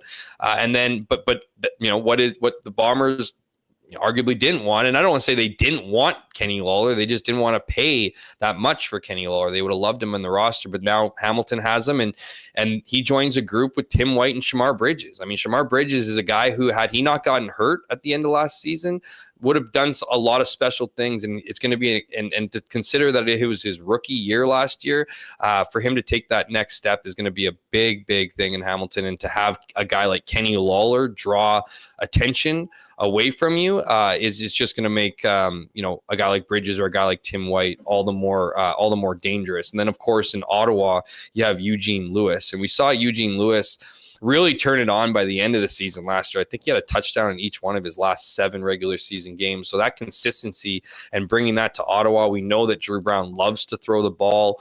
He's got some targets there too. So it's, you got a guy like Khalil Pimpleton. Like he's a lot of people are talking about him as quite possibly the breakout player of the year, just from the flashes we saw. He's the kind of guy, much like a Brandon Banks, can turn a 10-yard pass into a 90-yard gain or can beat you deep. So certainly exciting to see. And I keep forgetting the guy, but Justin Hardy. I mean, this is a guy he had 1,300 receiving yards in Ottawa, right? So again, adding a guy like Eugene Lewis, to that mix, a team that that is run, an offense that is run by Tommy Condell, that has a lot of potential to be dangerous. So those are kind of the flashier pieces, if you will. We always kind of tend to lean on the offensive side of things, but those two guys, I mean, they paid a lot of money to have them. They're expecting a lot out of them this season. Yeah, great answer. And I do wonder if you had to pick, like, there's some teams that have great groups of receivers. The Bombers, they've got Dembski, Schoen, who you mentioned, Ticats, Lawler, Tim White. Ottawa's got their 3-headed monster. Who's got the best group of receivers? BC, McInnes, and Hatcher. He's a year after he's had some surgery. Which team's got the best receivers if you had to pick? You know what? I like, it's going to feel repetitive here, but like, I do think that Hamilton and Ottawa are the best receiver group. I just think when you have that many weapons, and, I think you can look up and down the league and you can pinpoint 2-3 really strong receivers, quality receivers, if you will. But I think when you're explaining certainly in some teams, the third option in that, or even the second option in that, you start questioning a little bit of the age, of the durability, of whether or not you're going to get some of the seasons you saw out of those respective players earlier in their career. When you look at Hamilton and you look at Ottawa, you don't really see that as much. You see, guys who are still producing at a high level, haven't really suffered a ton of injuries. But here's the kicker. Those are the two teams we talked about. I think that Montreal has the best receiver group, and we're not even talking about them. You look at a guy like Austin Mack. You look at a guy like Jalen Philpott, who would have been absolutely bananas last year had he not gotten hurt, and a guy like Cole Speaker, and that's Charleston Rambo's another guy. They have, in my opinion, the best 5 receivers, and certainly, arguably, the best 2 or 3. As a group, again, Hamilton is pretty scary with Kenny Lawler and Bridges and White. We saw White have a little bit of the slippery hands last year. Hopefully he can regain some of what he lost last year. That would also be dangerous. But I just look at Montreal, look at the O-line in Montreal, and I look at Davis Alexander in Montreal, and I think that we're going to see a lot out of that receiver group in Montreal, as well as Hamilton and Ottawa.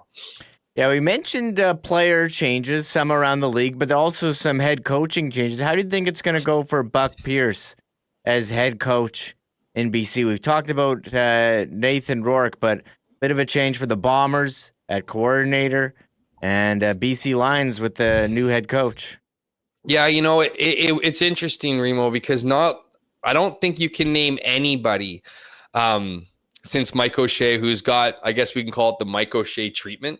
Right? Like Mike O'Shea came in as head coach. He didn't come in as head coach and defensive coordinator. He didn't come, I think, for a spell after he fired his special teams coach. He covered them for a little bit. He's not doing that anymore. So Mike O'Shea has this luxury of ultimately being the head coach, right? And he can go room to room and be a leader and be a supervisor, whatever role he needs to play with whatever group he's in. Whereas you look at Buck Pierce, and he's got to be the offensive coordinator, right? So he's got to look at the offense, figure the offense out, and he needs to be the head coach. So how is it going to work out there? I don't know. I think there's always growing pains when you're a rookie head coach. I will say that if it, whatever happens in BC this year under Buck Pierce, whether it's super positive or not so great, it won't be for a lack of effort.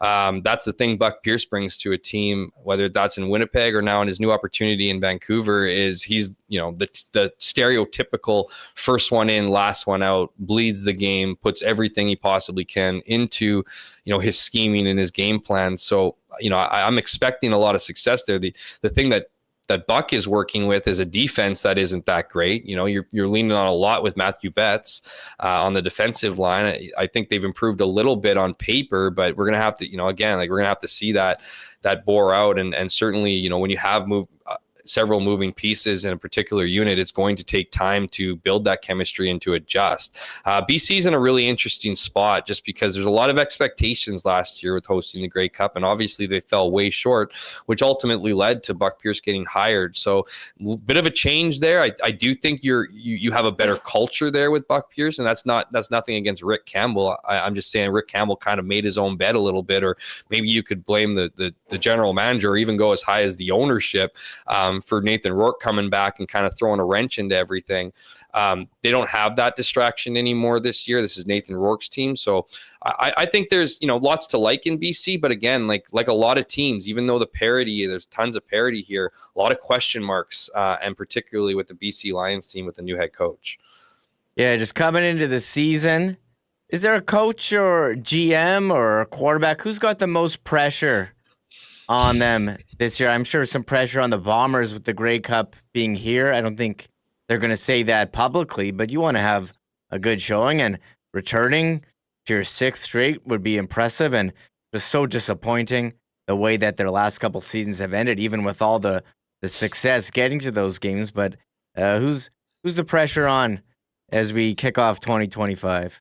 I'm going to the team, Remo, that actually is really disappointing, and that's the Edmonton Elks, right? You can look at, it's funny, right? You look at a place like Winnipeg, and yeah, of course, those are disappointing ends. You never want to get, you always want to get to the final game. You certainly never want to lose it. And so, but you look over at Edmonton, and it's been bad for a while. And I picked them for a number of reasons. One, change in ownership, right? Change in culture, potentially change in name, right here, and change in GM, change in coaching staff. Like there's change. The constant here, and yet still has an element of change to it, is Trey Ford. Obviously, he's been with the team for a while. The change, of course, being the fact that he's now the go-to number one guy in week 1. So I think there's a ton of pressure on Trey Ford. Because as much as Trey Ford, people have called for him to get this opportunity, he's always been able to perform as the guy who's come in with the season already kind of out of reach, as we saw the last few years here, and kind of a little bit of the pressure off. I'm not saying that the pressure isn't on every time he takes a snap. Of course it is, figuratively and literally. What I'm suggesting, though, is that he's the guy now. There's no excuses. There's no hiding behind decisions from other coaches. There's no whatever. The eyeballs are straight on you right now. And on top of it, you have a Grey Cup winning quarterback in behind you in Cody Fajardo. Now, I don't think the team is going to be quick to grab Cody Fajardo if things go off the rails in the first 2 weeks. However, he is an experienced guy and a guy who you can put in and trust. So that's really, I think, the guy who has the most pressure in the league right now is Trey Ford, because Trey Ford has finally gotten everything he's wanted. The number one QB salary, the number one QB opportunity. Now he's got to make the most of it, and we'll see what happens. This is a guy who doesn't have a ton of experience in this role, in this leadership role, as I've mentioned on CFL 110 in the past and this show in the past. He's got a lot of work to do when it comes to commanding a huddle. And what I mean by that is going into a huddle and controlling it and exuding confidence so that everybody, when you break, and even after you break, you're coaching up players and reading defenses. That confidence generates in everybody when they see that, and we haven't seen that with Trey Ford. So there's a lot of pressure on him to succeed. I hope he does, but he's still got a lot of pressure nonetheless. We have some success there, and as we wind it down, Jeff, let's put it on the record. Predictions Grey Cup. Who you got? If you want to do MOP as well, let's have it here so we can revisit at the end and hold you to it. Yeah, no problem. I think I've to date I've really just been on the record for who I think is going to win the Grey Cup. But to be in the Grey Cup, if I was to take a team from both divisions, I'm going to obviously remain with my original bet. I do think this is the year that Montreal returns to the Grey Cup and wins. And in the West, had it not been for a recent tragedy in Ryderville, and that being injuries to two very, very important offensive linemen, including Sean McEwen, right?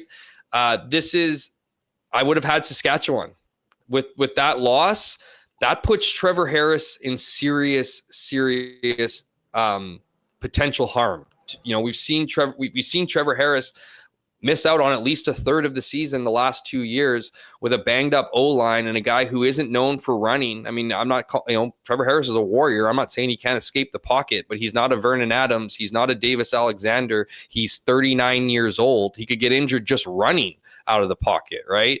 So I just think, they aren't the team who I thought they were 2 weeks ago. And so because of that, I'm going to put the Bombers back in a sixth straight Grey Cup. I think it's especially it being at home. This organization is going to do anything and everything to be in that last game. Not saying Mike O'Shea would absolutely drill a hard stare into my soul if he heard me say that, because that would suggest that they would somehow try less in previous years.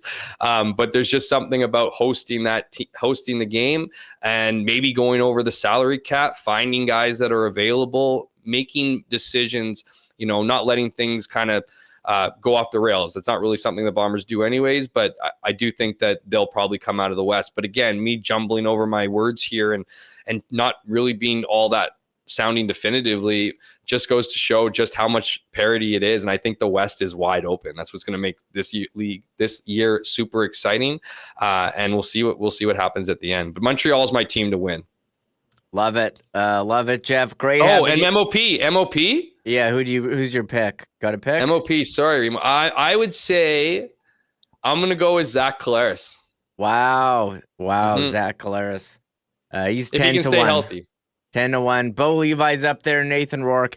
Chad Kelly's the favorite right now, but he's not playing week 1, so already behind the 8 ball there. So, Jeff, congratulations. Award-winning Big J journalist, Jeff Hamilton. Congratulations, and great having you here on our program and CFL 110 with Hustler. Thank you so much for taking the time to come on and talk with me here.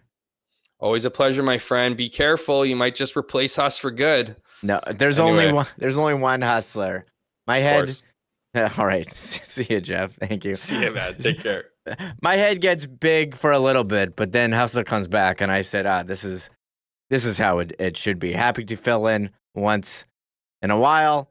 We're going to head out to Edmonton shortly. Matthew Iwanyk, Edmonton Sports Talk. What's it like over there? It's 2 straight Stanley Cup finals. Must be nice. But first, here's Huss. Royal Sports has tons of many exclusive pieces of Bomber merch that you won't find anywhere else. Obviously, you've got all the Jets gear right now, a lot of it on sale. Tons of Major League Baseball, Blue Jays, NBA as well in the place. The biggest hockey section, 12 months a year. But as we get into summer, soccer, baseball, softball, tennis, the biggest and best selection of athletic shoes you'll find anywhere, and tons of bikes as well, including e-bikes. So get on down to Royal Sports and get ready for summer. 750 Pembina Highway. Follow them on Instagram as well at Royal Sports Winnipeg. I should mention that Yeti section for everyone that's camping and heading to the beach. They have so many cool Yeti mugs, coolers, you name it.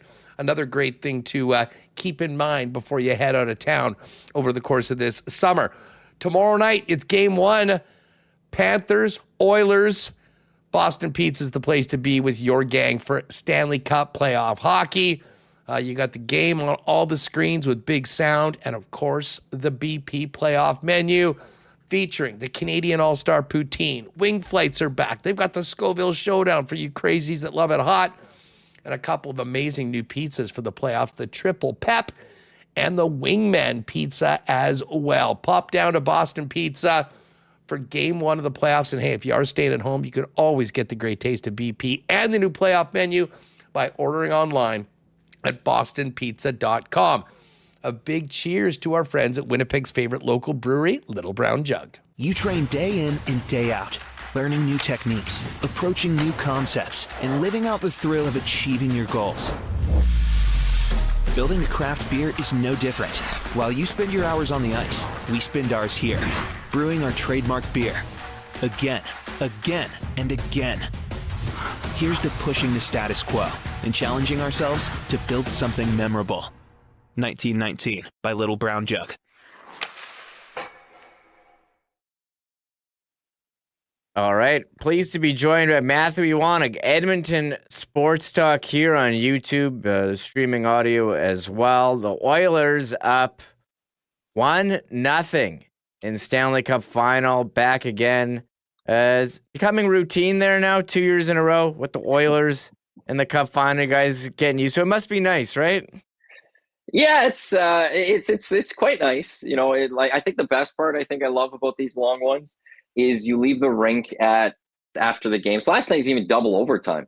I don't even know, 9-something you leave the rink. It's still light outside. It's nice outside. You don't have to wear a coat going to a hockey rink or anything like that. So that part is very nice. Spring hockey, I can get used to that to a degree. Not too long. I don't mind the Cup Final schedule for this year. But yeah, in June, being able to cover some hockey, some Stanley Cup Finals, it feels really nice. Yeah, I'm sure it does. And I love going to the rink when I play my summer hockey in sandals. It's an amazing... Oh, it's best. It's amazing. We had it here, going to playoff games in shorts. It's lovely. And I did watch the post-game show last year, and Tom was doing it after a game. And I noticed that it doesn't get dark there till very late. I didn't know that about Edmonton. So must be a party. People staying sane there with the Oilers up 1-0. Oh, actually, you want to know something? It was actually pretty good and calm yesterday after the first win. Like, I'm not going to say, like, obviously people are partying, and I live downtown right by the rink, so the cars are honking. But, like, so far, I haven't seen anything too ridiculous, too crazy. I think Oiler fans know that, like, it was only game one. You know, even, like, the Oilers players, they've learned from last year's playoffs. They know it's a long series. You know, Connor and Leon are probably the most rested as they can be going into the Stanley Cup Final. It looked like the Oilers gave everything they could to force a game 7 last year. Didn't have anything left in the tank. I think the fans themselves this year have learned that too, is that you got to pace yourself. Even in the Stanley Cup Final, you pace yourself. The Cup, you know, it's not getting awarded in games 1 or 2. So be ready to go comes 4, 5, 6, and 7. So people were having a good time last night, but I know it will just ramp up and get even better, especially when you look at the schedule here. Like, if the Oilers go win this Cup, Game 5 is on a Saturday. Game 7 potentially would be on a Friday. So a couple of those clinching games, they could be on very nice days where the city's just really going to explode. You must be pretty pumped doing content on the Oilers, that they've really spread out these games. You got a couple days in between to let it breathe, dissect. You're not on to the next one right after. But looking at game 1, seems like this is a bit of a different Oilers team than last year. What was your biggest takeaway from last night's win here? I'll split it up. 1 from Florida, 1 for Edmonton. For Florida, I'm like, and maybe I just wasn't watching enough for the Panthers this year, or them in the Cup, you know, or in the playoffs this year. The Panthers are a fast hockey team.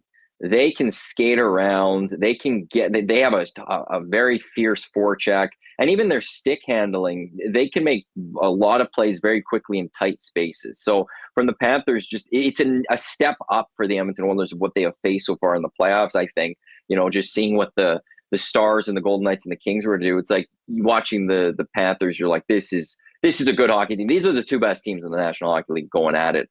And for the Oilers, it was, okay, well, how are you gonna respond to that? How are you gonna respond to an added physical play? Because the Golden Knights and the Stars really don't have that physicality. How are you gonna handle, you know, the decision making from the defense, with knowing that the Panthers are gonna be right on you?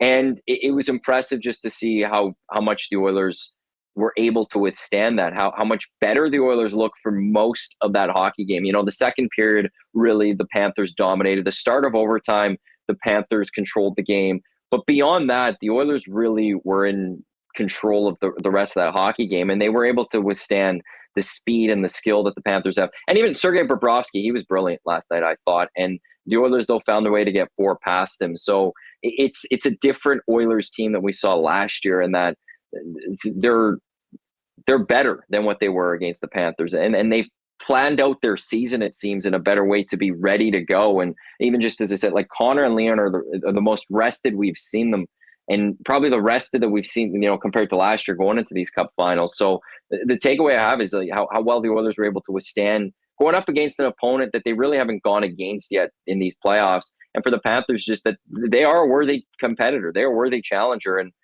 these are two really deserving teams of winning the Cup final.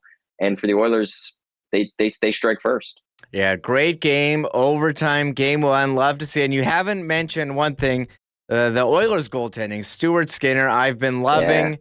Dustin Nielsen, the biggest Stuart Skinner defender. All the questions about him, are they gone after that performance, after letting in the 2 early last night? For most people, yes.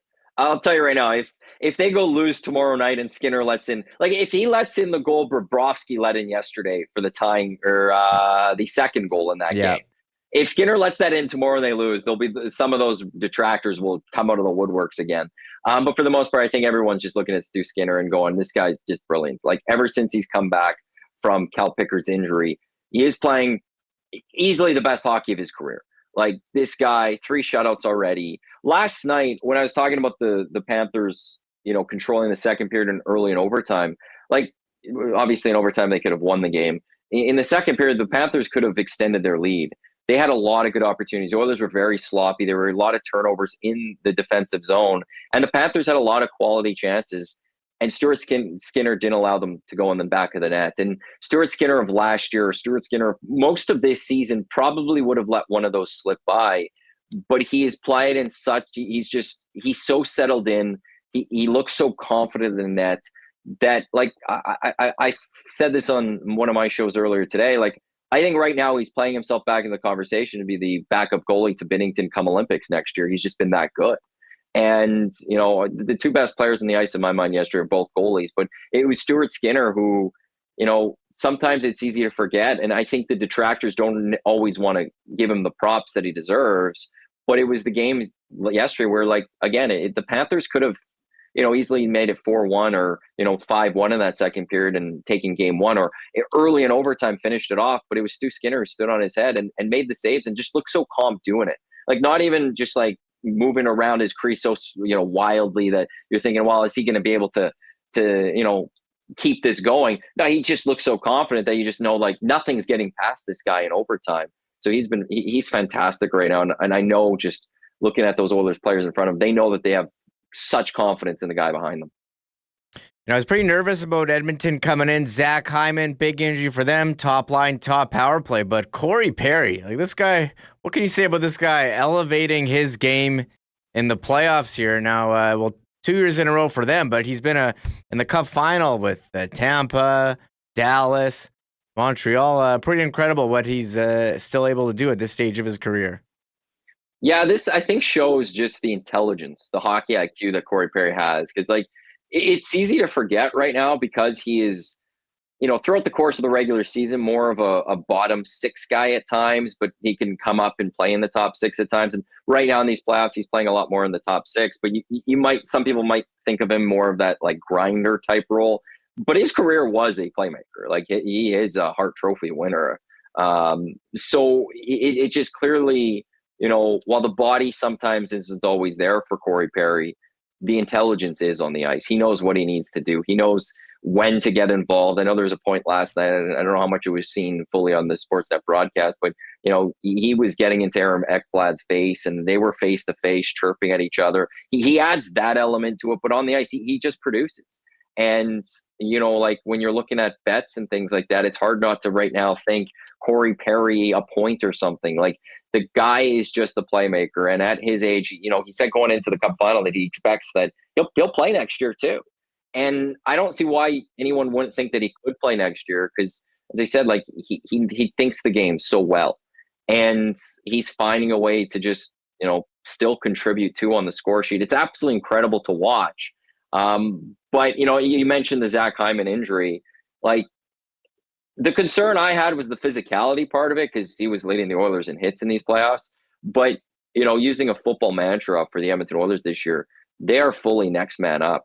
They, when Ekholm scored yesterday, 20th Oiler to score a goal in these playoffs, which is tying a franchise record. The only 3 players that have played a game that haven't scored are Stetcher, Emberson, and Josh Brown. Like, it's just everyone is producing. And that, I think, for Oilers fans around, it gave them the confidence knowing that they could be fine without Hyman because just everyone is producing in these playoffs. Yeah, even Kasperi Kapanen out of nowhere stepping up. I have an autographed Kasperi Kapanen card. When I pulled it, I was like, I thought it was Nylander. I was disappointed. Now I'm like, should be selling this thing high. But you look at the Conn Smythe, McDavid, Draisaitl, how hard is it? If they win, how hard would it be to separate the two? I almost wonder if you get like a Kurt Schilling, Randy Johnson, and they share it. I don't think they can do that, but it's going to be tough if they do win to make a decision there.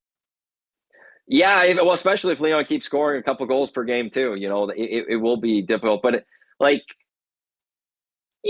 these voters sometimes go. I think with Connor winning it last year as the losing team, if the Oilers were to win, it's hard not to see Connor then just getting it, and then he gets it as with the team, and he gets to hoist the cup and the Conn Smythe. It's going to have to take, I think, Leon's going to have that one extra game.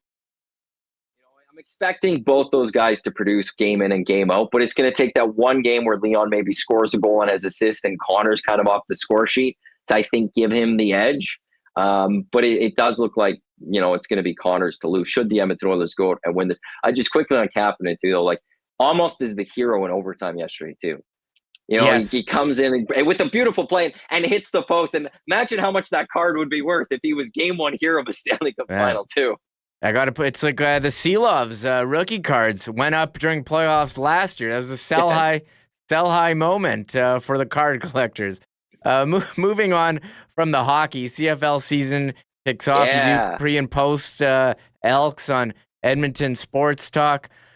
Jeff Hamilton just said to me the most pressure is on the Elks this season to finally put together some wins. What's the expectations for you when it comes to Edmonton, led by Trey Ford at quarterback? I'll say Jeff's not wrong in that because, I've been talking a little off the air behind the scenes here. If Chris Morris and Ed Hervey, who the fan base want to take over this organization, if they don't get this right, I don't know what's next. I don't know what comes after this. That's the fear that comes with this. And it's been bad for a long time with this franchise. But looking at it on paper, obviously the team, we've seen it far too often that, goes and wins free agency. They don't go and are successful on the field. The difference for the Elks this year, who did a lot during free agency, is they didn't just go spend and bring in any player. They filled out the needs that they wanted and needed to. They didn't need to go spend on linebackers. They got Niles Morgan and Nick Anderson. So they didn't have to go add on the linebacking core. The defensive line really was a disaster last year. They go and take pretty much the entire Toronto Argonauts defensive line, who were the best in the CFL last year. They add to their offensive line. So they made some really nice moves. And then also giving Trey Ford the confidence that he's a 3-year contract. He's the guy. Cody Fajardo's not coming in to compete with him as the starter. It was Cody Fajardo's here to be a strong backup and for Trey to lean on and learn from. And I was a big Trey proponent for the last number of years. I didn't want MBT brought in last year. I thought last year he should have been given the keys to the car to start seeing what he can do. So on paper, I think the Elks are a team that could go win a lot of football games. I was going through their schedule, and I see an 0-3 start to the season potentially. It's always tough to go in BC. They got to bye. They're home to Montreal, who I think are going to be really good. Then they come out to Winnipeg, and Edmonton doesn't win in Winnipeg. I don't know the last time they won in Winnipeg. So I could see a really rough start to the season. But after that, I could see 9-10 wins coming if this team could, not allow that 0-3 start, if that's what were to happen, get to them. But if they could snag one early on, I think it's going to set this team free to really get going. I think the defense of the Elks is going to be their strong suit while the offense comes together and, they learn what Jordan Maksymic wants from them as the new OC here in town. But like I look at the Elks running attack, you got Justin Rankin and Javon Leake, who are different running backs, but they complement each other very well. And then you got Trey who can run. And the threat of that, if Jordan Maksymic could build an offense around that in a way that works and, maximizes the strengths of those three guys, that's not even bringing in what Trey can do passing. It's going to be hard for defenders to stop them. But the West is just so wide open this year. Winnipeg, it's Winnipeg. I have nothing to say. We all know how good Winnipeg can be. Saskatchewan was within that win, at the end of the game against Montreal last year. If things gone differently, Winnipeg's not hosting the West, it's Saskatchewan hosting the West. BC's got Nathan Rourke back, but I wonder about their defense. And I'm actually thinking I'm expecting good things from the Calgary Stampeders. So the West is so open that honestly, you could, put in a roulette order of the 5 teams in the West. And I'd be like, yeah, I could see that. You could put Edmonton 1 and Winnipeg 4, or Edmonton 3 and Winnipeg 2, or Edmonton 5, Winnipeg 1. And I'd be like, yeah, I could potentially see that. The West is going to be just so tight this season. So Edmonton has a lot of expectations. I'm expecting them to compete for a West playoff spot late into the season and make the playoffs this year. And I don't want to get into what happens if they don't. Yeah, well, we'll have to see. I'm curious how it plays out with Trey Ford. That is a tough schedule at BC. Season opener Saturday night. Nathan Rourke and Snoop Dogg in the house. And then you mentioned Montreal and Winnipeg, both Grey Cup favorites. So it's a tough schedule. Looking forward to seeing the season kickoff tonight and this weekend. Matthew, thanks so much for coming on. Looking forward to seeing all the great work as well you guys are doing at Edmonton Sports Talk during this playoff run. Love tuning into Tommy after the games for reaction. Appreciate that. It's always good being on WST. Thanks so much. There he is, Matthew Iwanyk, Edmonton Sports Talk. Check him out here on YouTube. Follow him on X as well at Matthew Iwanyk. Going to come back with Connor Hrabchak. We do have some breaking NFL news, which is pretty, exciting. Is that the word for it? I'll ask Connor in just a second about that. But first, we have to mention, let me bring it up here, Breezy Bend Hustler. He's at the RBC Canadian Open this weekend. All WST golf reports brought to you by Breezy Bend, home of this year's Manitoba Open. Thinking about making Breezy your long-term golf home? Contact Corey Johnson at the clubhouse or visit breezybend.ca for more info and get on the waiting list. And let's just check out the Canadian Open leaderboard. Well, through one round, who's leading? Danny Willett, former Masters champion at 6 under. Canadian Taylor Pendrith, he's at 5 under, tied for third. See Shane Lowry in there. Canadian Nick Taylor, he's tied for 9th, 4 under. Other notable names, I got to look through the list here. Mackenzie Hughes, he's 2 under. So some low scores here. Danny Willett through 13, leading at 6 under.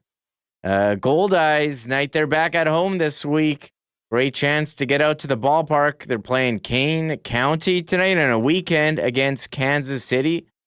Fireworks tomorrow night, and Sunday, Manitoba Baseball Hall of Fame game with some great activities for families and kids. So tickets, 982-BASE or goldeyes.com. And we're hosting the patio party Thursday, June 19 in the left field patio. I think there's one ticket left now. So we got one single ticket. WinnipegSportsTalk.com at the top. Grab your spot, and we will see you then. We'll see about, I don't know, I'll have to ask the Gold Eyes if we can get some additional seating, with the patio will be full with WSTers. So if you haven't headed out to the ballpark, perfect week to do that. Perfect weekend to do that to start this season. And Assiniboia Downs, we had live racing this week, Monday Tuesday and Wednesday, but live racing all year or until October, Tuesday, Wednesdays, and select Mondays. Hey, the Downs, they got VLTs, great dining option, free admission, and free parking. And if you're planning to attend the races, make a reservation in the clubhouse dining room and enjoy the world-famous prime rib buffet and make a night of it. Don't forget, check them out on YouTube as well during live racing. Kurt and Stretch hitting you with winners. We're just getting started. Hustler and I back with the picks next week. We both hit a winner, and we're necking. Well, he's got a big lead, actually. We're not neck and neck at all. And before we bring in Connor, let's get to some fan feedback brought to you by Fans First. Your best option for buying and selling tickets in Winnipeg with no fees. What you see is what you pay. Certainly the best place if you have a pair of extra seats, you need to sell them. And on the odd occasion when I've had to sell tickets, Fans First utilizing it, so user-friendly. Customer service is great, and you're getting paid the next day right after the game. We usually talk about Fans First for Jets games, but they are very busy with Bomber games as well. And we were talking about Nikolai Ehlers earlier, and what team could he sign it? Will he stay with the Jets? How's everyone feeling? Partisan Paul says, how about Ehlers to New Jersey? That team should bounce back. Lots of good young talent there. And Quinn Hughes might be joining them when his contract is up. Or Sean Holmes says, Ehlers is going to be a hurricane. They have lots of cap space. Bardo says, if I was Ehlers, I'd be ticked off about my ice time. Johnny Bender, I think Ehlers is waiting to see if Chevy finds a 2C that can allow him to have more ice time. And Scardy says, not sure Nick will get top line minutes on a contender. Fan feedback brought to you by Fans First, your number one spot for buying and selling tickets by fans for fans with no fees. Now that I'm done spitting all that out, time to bring back Connor Hrabchak. Connor, welcome back. Nice having you on. You see the NFL news that broke during that last segment? Oh, hold on. I think you're muted there. I'm on mute. Can you hear me now? Hello. Yeah. There we go. Yes, Aaron Rodgers, Pittsburgh Steeler. And I was just looking at their depth chart, Remo, and it makes sense. They had Will Howard, Mason Rudolph, and Skylar Thompson were their other three quarterbacks. So they were waiting for Aaron Rodgers to make a decision, and he clearly made one. The deal isn't official. He's going to fly on Friday to their mini camp or something is what Adam Schefter reported. And Aaron Rodgers, Pittsburgh Steeler, I think he's 40 years old now. Aaron Rodgers, maybe even 41. Clearly at the end of his career, didn't go well with the New York Jets. So he's going to give it one last try, or maybe not a last try with the Pittsburgh Steelers. And I don't know, Remo, I think we'll all know how this one will play out. I don't think this is going to turn out very, very well at all. I'm sick of Aaron Rodgers seeing this guy. He's Me 41, turning 42. Now we just talked about Corey Perry, 40 years old, putting work in the Stanley Cup Final. But Aaron Rodgers, they needed a quarterback. He is the option. They have DK Metcalf now to throw to, but it'll probably end up with him fighting with his receiver, fighting with the coach. I don't know, making some ridiculous comments on Pat McAfee. Exciting. Sure, I guess exciting to see Aaron Rodgers, a Hall of Fame player. But I guess a lot of off-field stuff lately with Aaron Rodgers. Yeah. And if he didn't have his weekly hit on Pat McAfee where he just like complained and made a big, act of everything, like when the New York Jets got Devontae Adams and they bring him into frame and it's a big thing. And then the New York Jets win like one game with Rodgers and Adams. Like they weren't good at all. So everything's just an act with this guy. And yeah, I don't know how many Pittsburgh Steelers fans we have in the chat, but I doubt that this makes them an even more likable team. If they're not here's one. T. Will in chat with no and a lot of exclamation marks. But I think you mentioned the options they had. Skylar Thompson, that was their Mason number Rudolph. one quarterback. Mason Rudolph. So you've been there, done that. You know what those guys are. I'd roll the dice with Aaron Rodgers. See how it goes. Maybe if you can protect him. He can at least stand there and throw the ball. So We'll see. You need someone to stand there and throw the ball, Remo. And Aaron Rodgers is one of the options. Yeah, you can check out, look at the Coolbet lines, Connor Stanley Cup Final series prices. Edmonton, heavy favorite. I'm talking about who's going to win the Conn Smythe when they win in the last segment, but they're minus 217. Panthers, maybe some Val there. That's value, plus 182. And let's see. I don't know if we're leaning game 2. Edmonton, they're favored, minus 123. I know you got some hot CFL takes. Last chance for CFL futures, Connor, as I pull them up here. Grey Cup winner, you got a pick here? You're going with the Bombers? That's who Jeff was putting in the game. Yeah, I do like his pick of the Alouettes. I think if I'm picking the Grey Cup as well, I think, I'm not going to not take the Bombers, but I do like the Alouettes out of the East. And I know Hustler, I've mentioned today already, is pretty high on Davis Alexander, their quarterback. I think a lot is riding on him and whether or not they can get back to the Grey Cup. So I'm picking the Alouettes in the East. And I could kind of see Ottawa being there in the East too. But we'll see tonight. I mean, they're on the big stage, them in Saskatchewan, to open the season. So I'm taking Montreal, not to win the Grey Cup, but to be there and to lose to the Bombers on home field, Princess Auto Stadium. Yeah, I think Winnipeg and Montreal are the two favorites here, plus 500. I'm not so sure about Toronto, especially if Chad Kelly's not going to be a quarterback. They lost some players on defense. It's going to take some time to get back to that level. But down here, the lower odds, Ottawa, BC, or Hamilton. The two longer shots, you're looking for, someone to surprise Hamilton with Bo Levi Mitchell. They got Kenny Lawler now. BC Lions, full year of Nathan Rourke. You wonder, can they protect him? They were not able to last year. And Ottawa, full year of Drew Brown.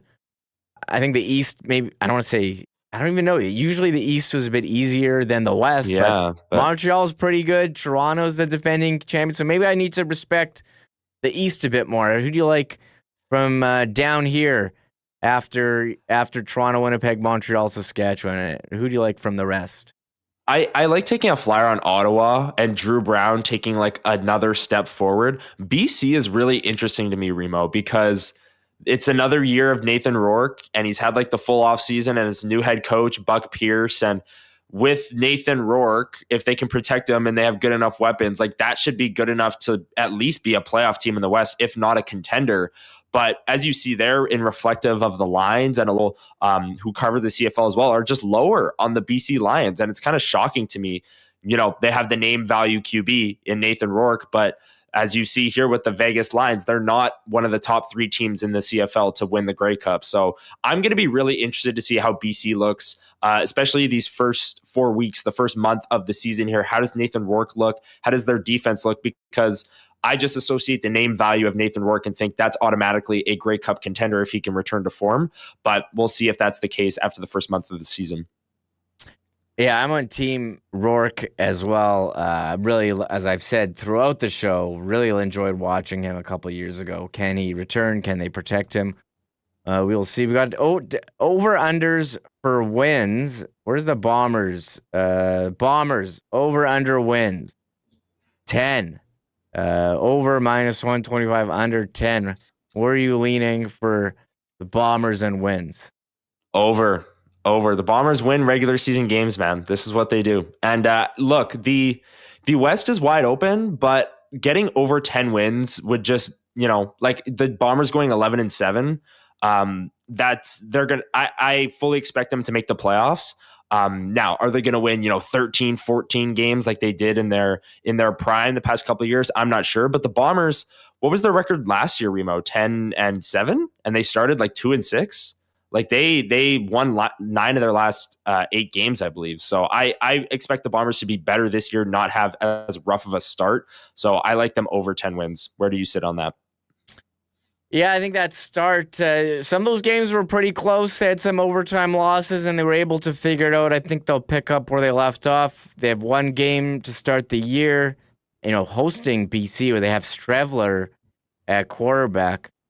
We'll see how that one turns out. June 12, Princess Auto Stadium. I want to say Canada Life Center there, but no, It's football. It's football season there. Anything else you're looking at? I guess for tonight's game, we do have where is it? Ottawa at Saskatchewan. I did like, if I had to pick over yards, Khalil Pimpleton, 68.5, Justin Hardy, 63.5. That is where I'm leaning there. And I see Schnitzy in chat says Bombers over 10 is deliciously tasty. Schnitzy knows. He knows. Well, he messaged me. We do have a CFL fantasy on DraftKings. He mentioned me. He's very in on Khalil Pimpleton. I think people wanting to see a breakout season if he can play the full year from, well, you know what they call him at 3 Down Nation? The Zit. That is his nickname. Oh, yeah, get it? Because his name's Pimpleton. I get it. Because he's a pimple. Nice. Right? Another name for a Wow, pimple very is a clever. Zit.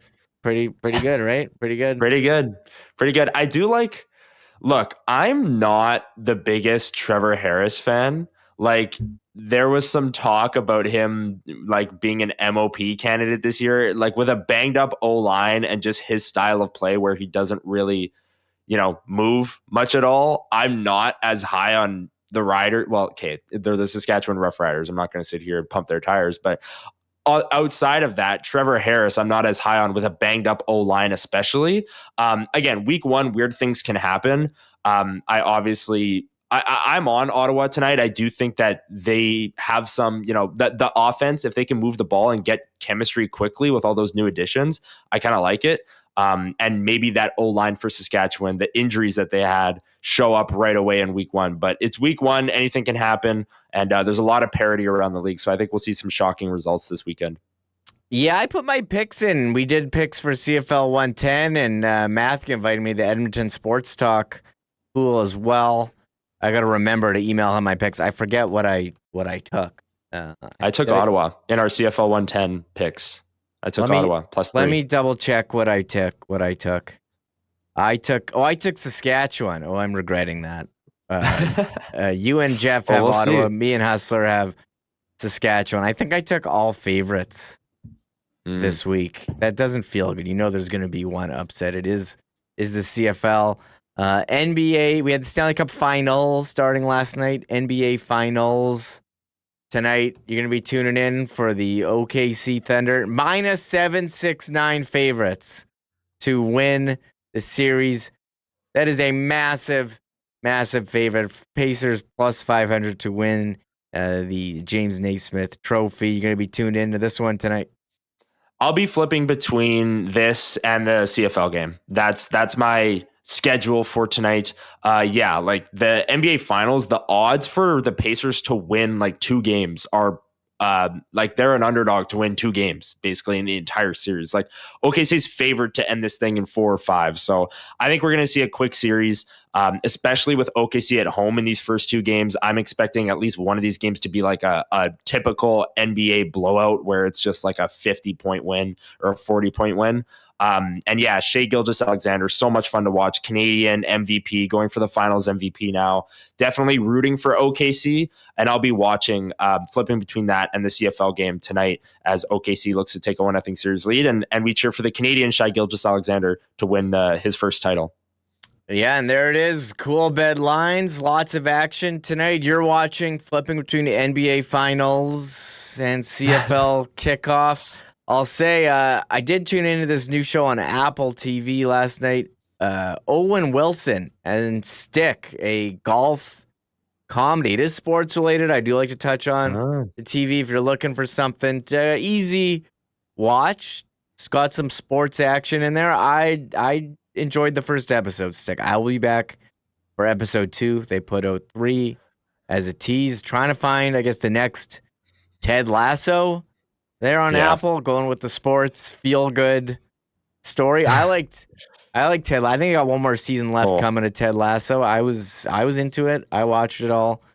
So Stick on Netflix if you're not watching CFL, not Netflix, on Apple TV if you're not watching CFL NBA Finals as we count down to Game 2 of the Cup Final and the NHL offseason here, Connor. Yeah, that's like I said on Wednesday's show. It's going to pick up this weekend here. We'll have a lot to talk about tomorrow with the NBA game 1 happening. We can touch on that a little bit, but obviously the CFL. We'll see if the Rough Riders can defend their home field tonight. And yeah, prepare for game 2 of the Cup Final, which is tomorrow night in Edmonton. As everyone in Edmonton's feeling good, up 1-0, holding the series lead in the Cup Final for the first time in many, many years.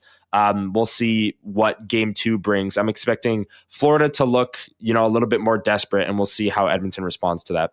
Yeah, so game 2 is tomorrow. We'll be looking ahead to that tomorrow, talking week 1 CFL. Jets offseason. A lot of talk today about Nikolai Ehlers. Doesn't end here as we are on Ehlers watch.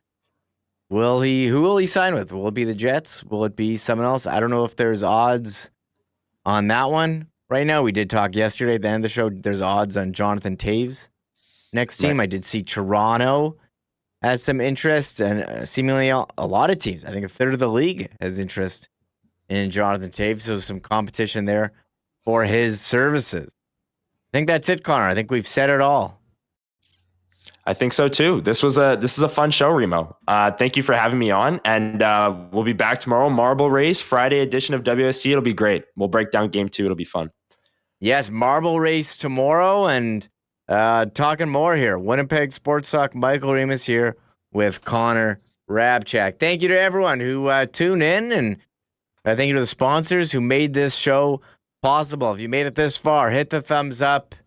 Hit the subscribe button. Tells YouTube we're putting out some great content. Maybe we'll show it to more people. And if you hit that notification bell, you'll get a reminder when we go live or when we post a new video. Yes, tomorrow's Friday, fellas. Looking forward to what should be a great weekend here in Winnipeg. So everyone, thank you so much for listening. Bye-bye. Oh, my God. Oh! Shut it down. Let's go home. Thanks for tuning in to Winnipeg Sports Talk Daily. Make sure to subscribe on YouTube and your favorite podcast feed at winnipegsportstalk.com.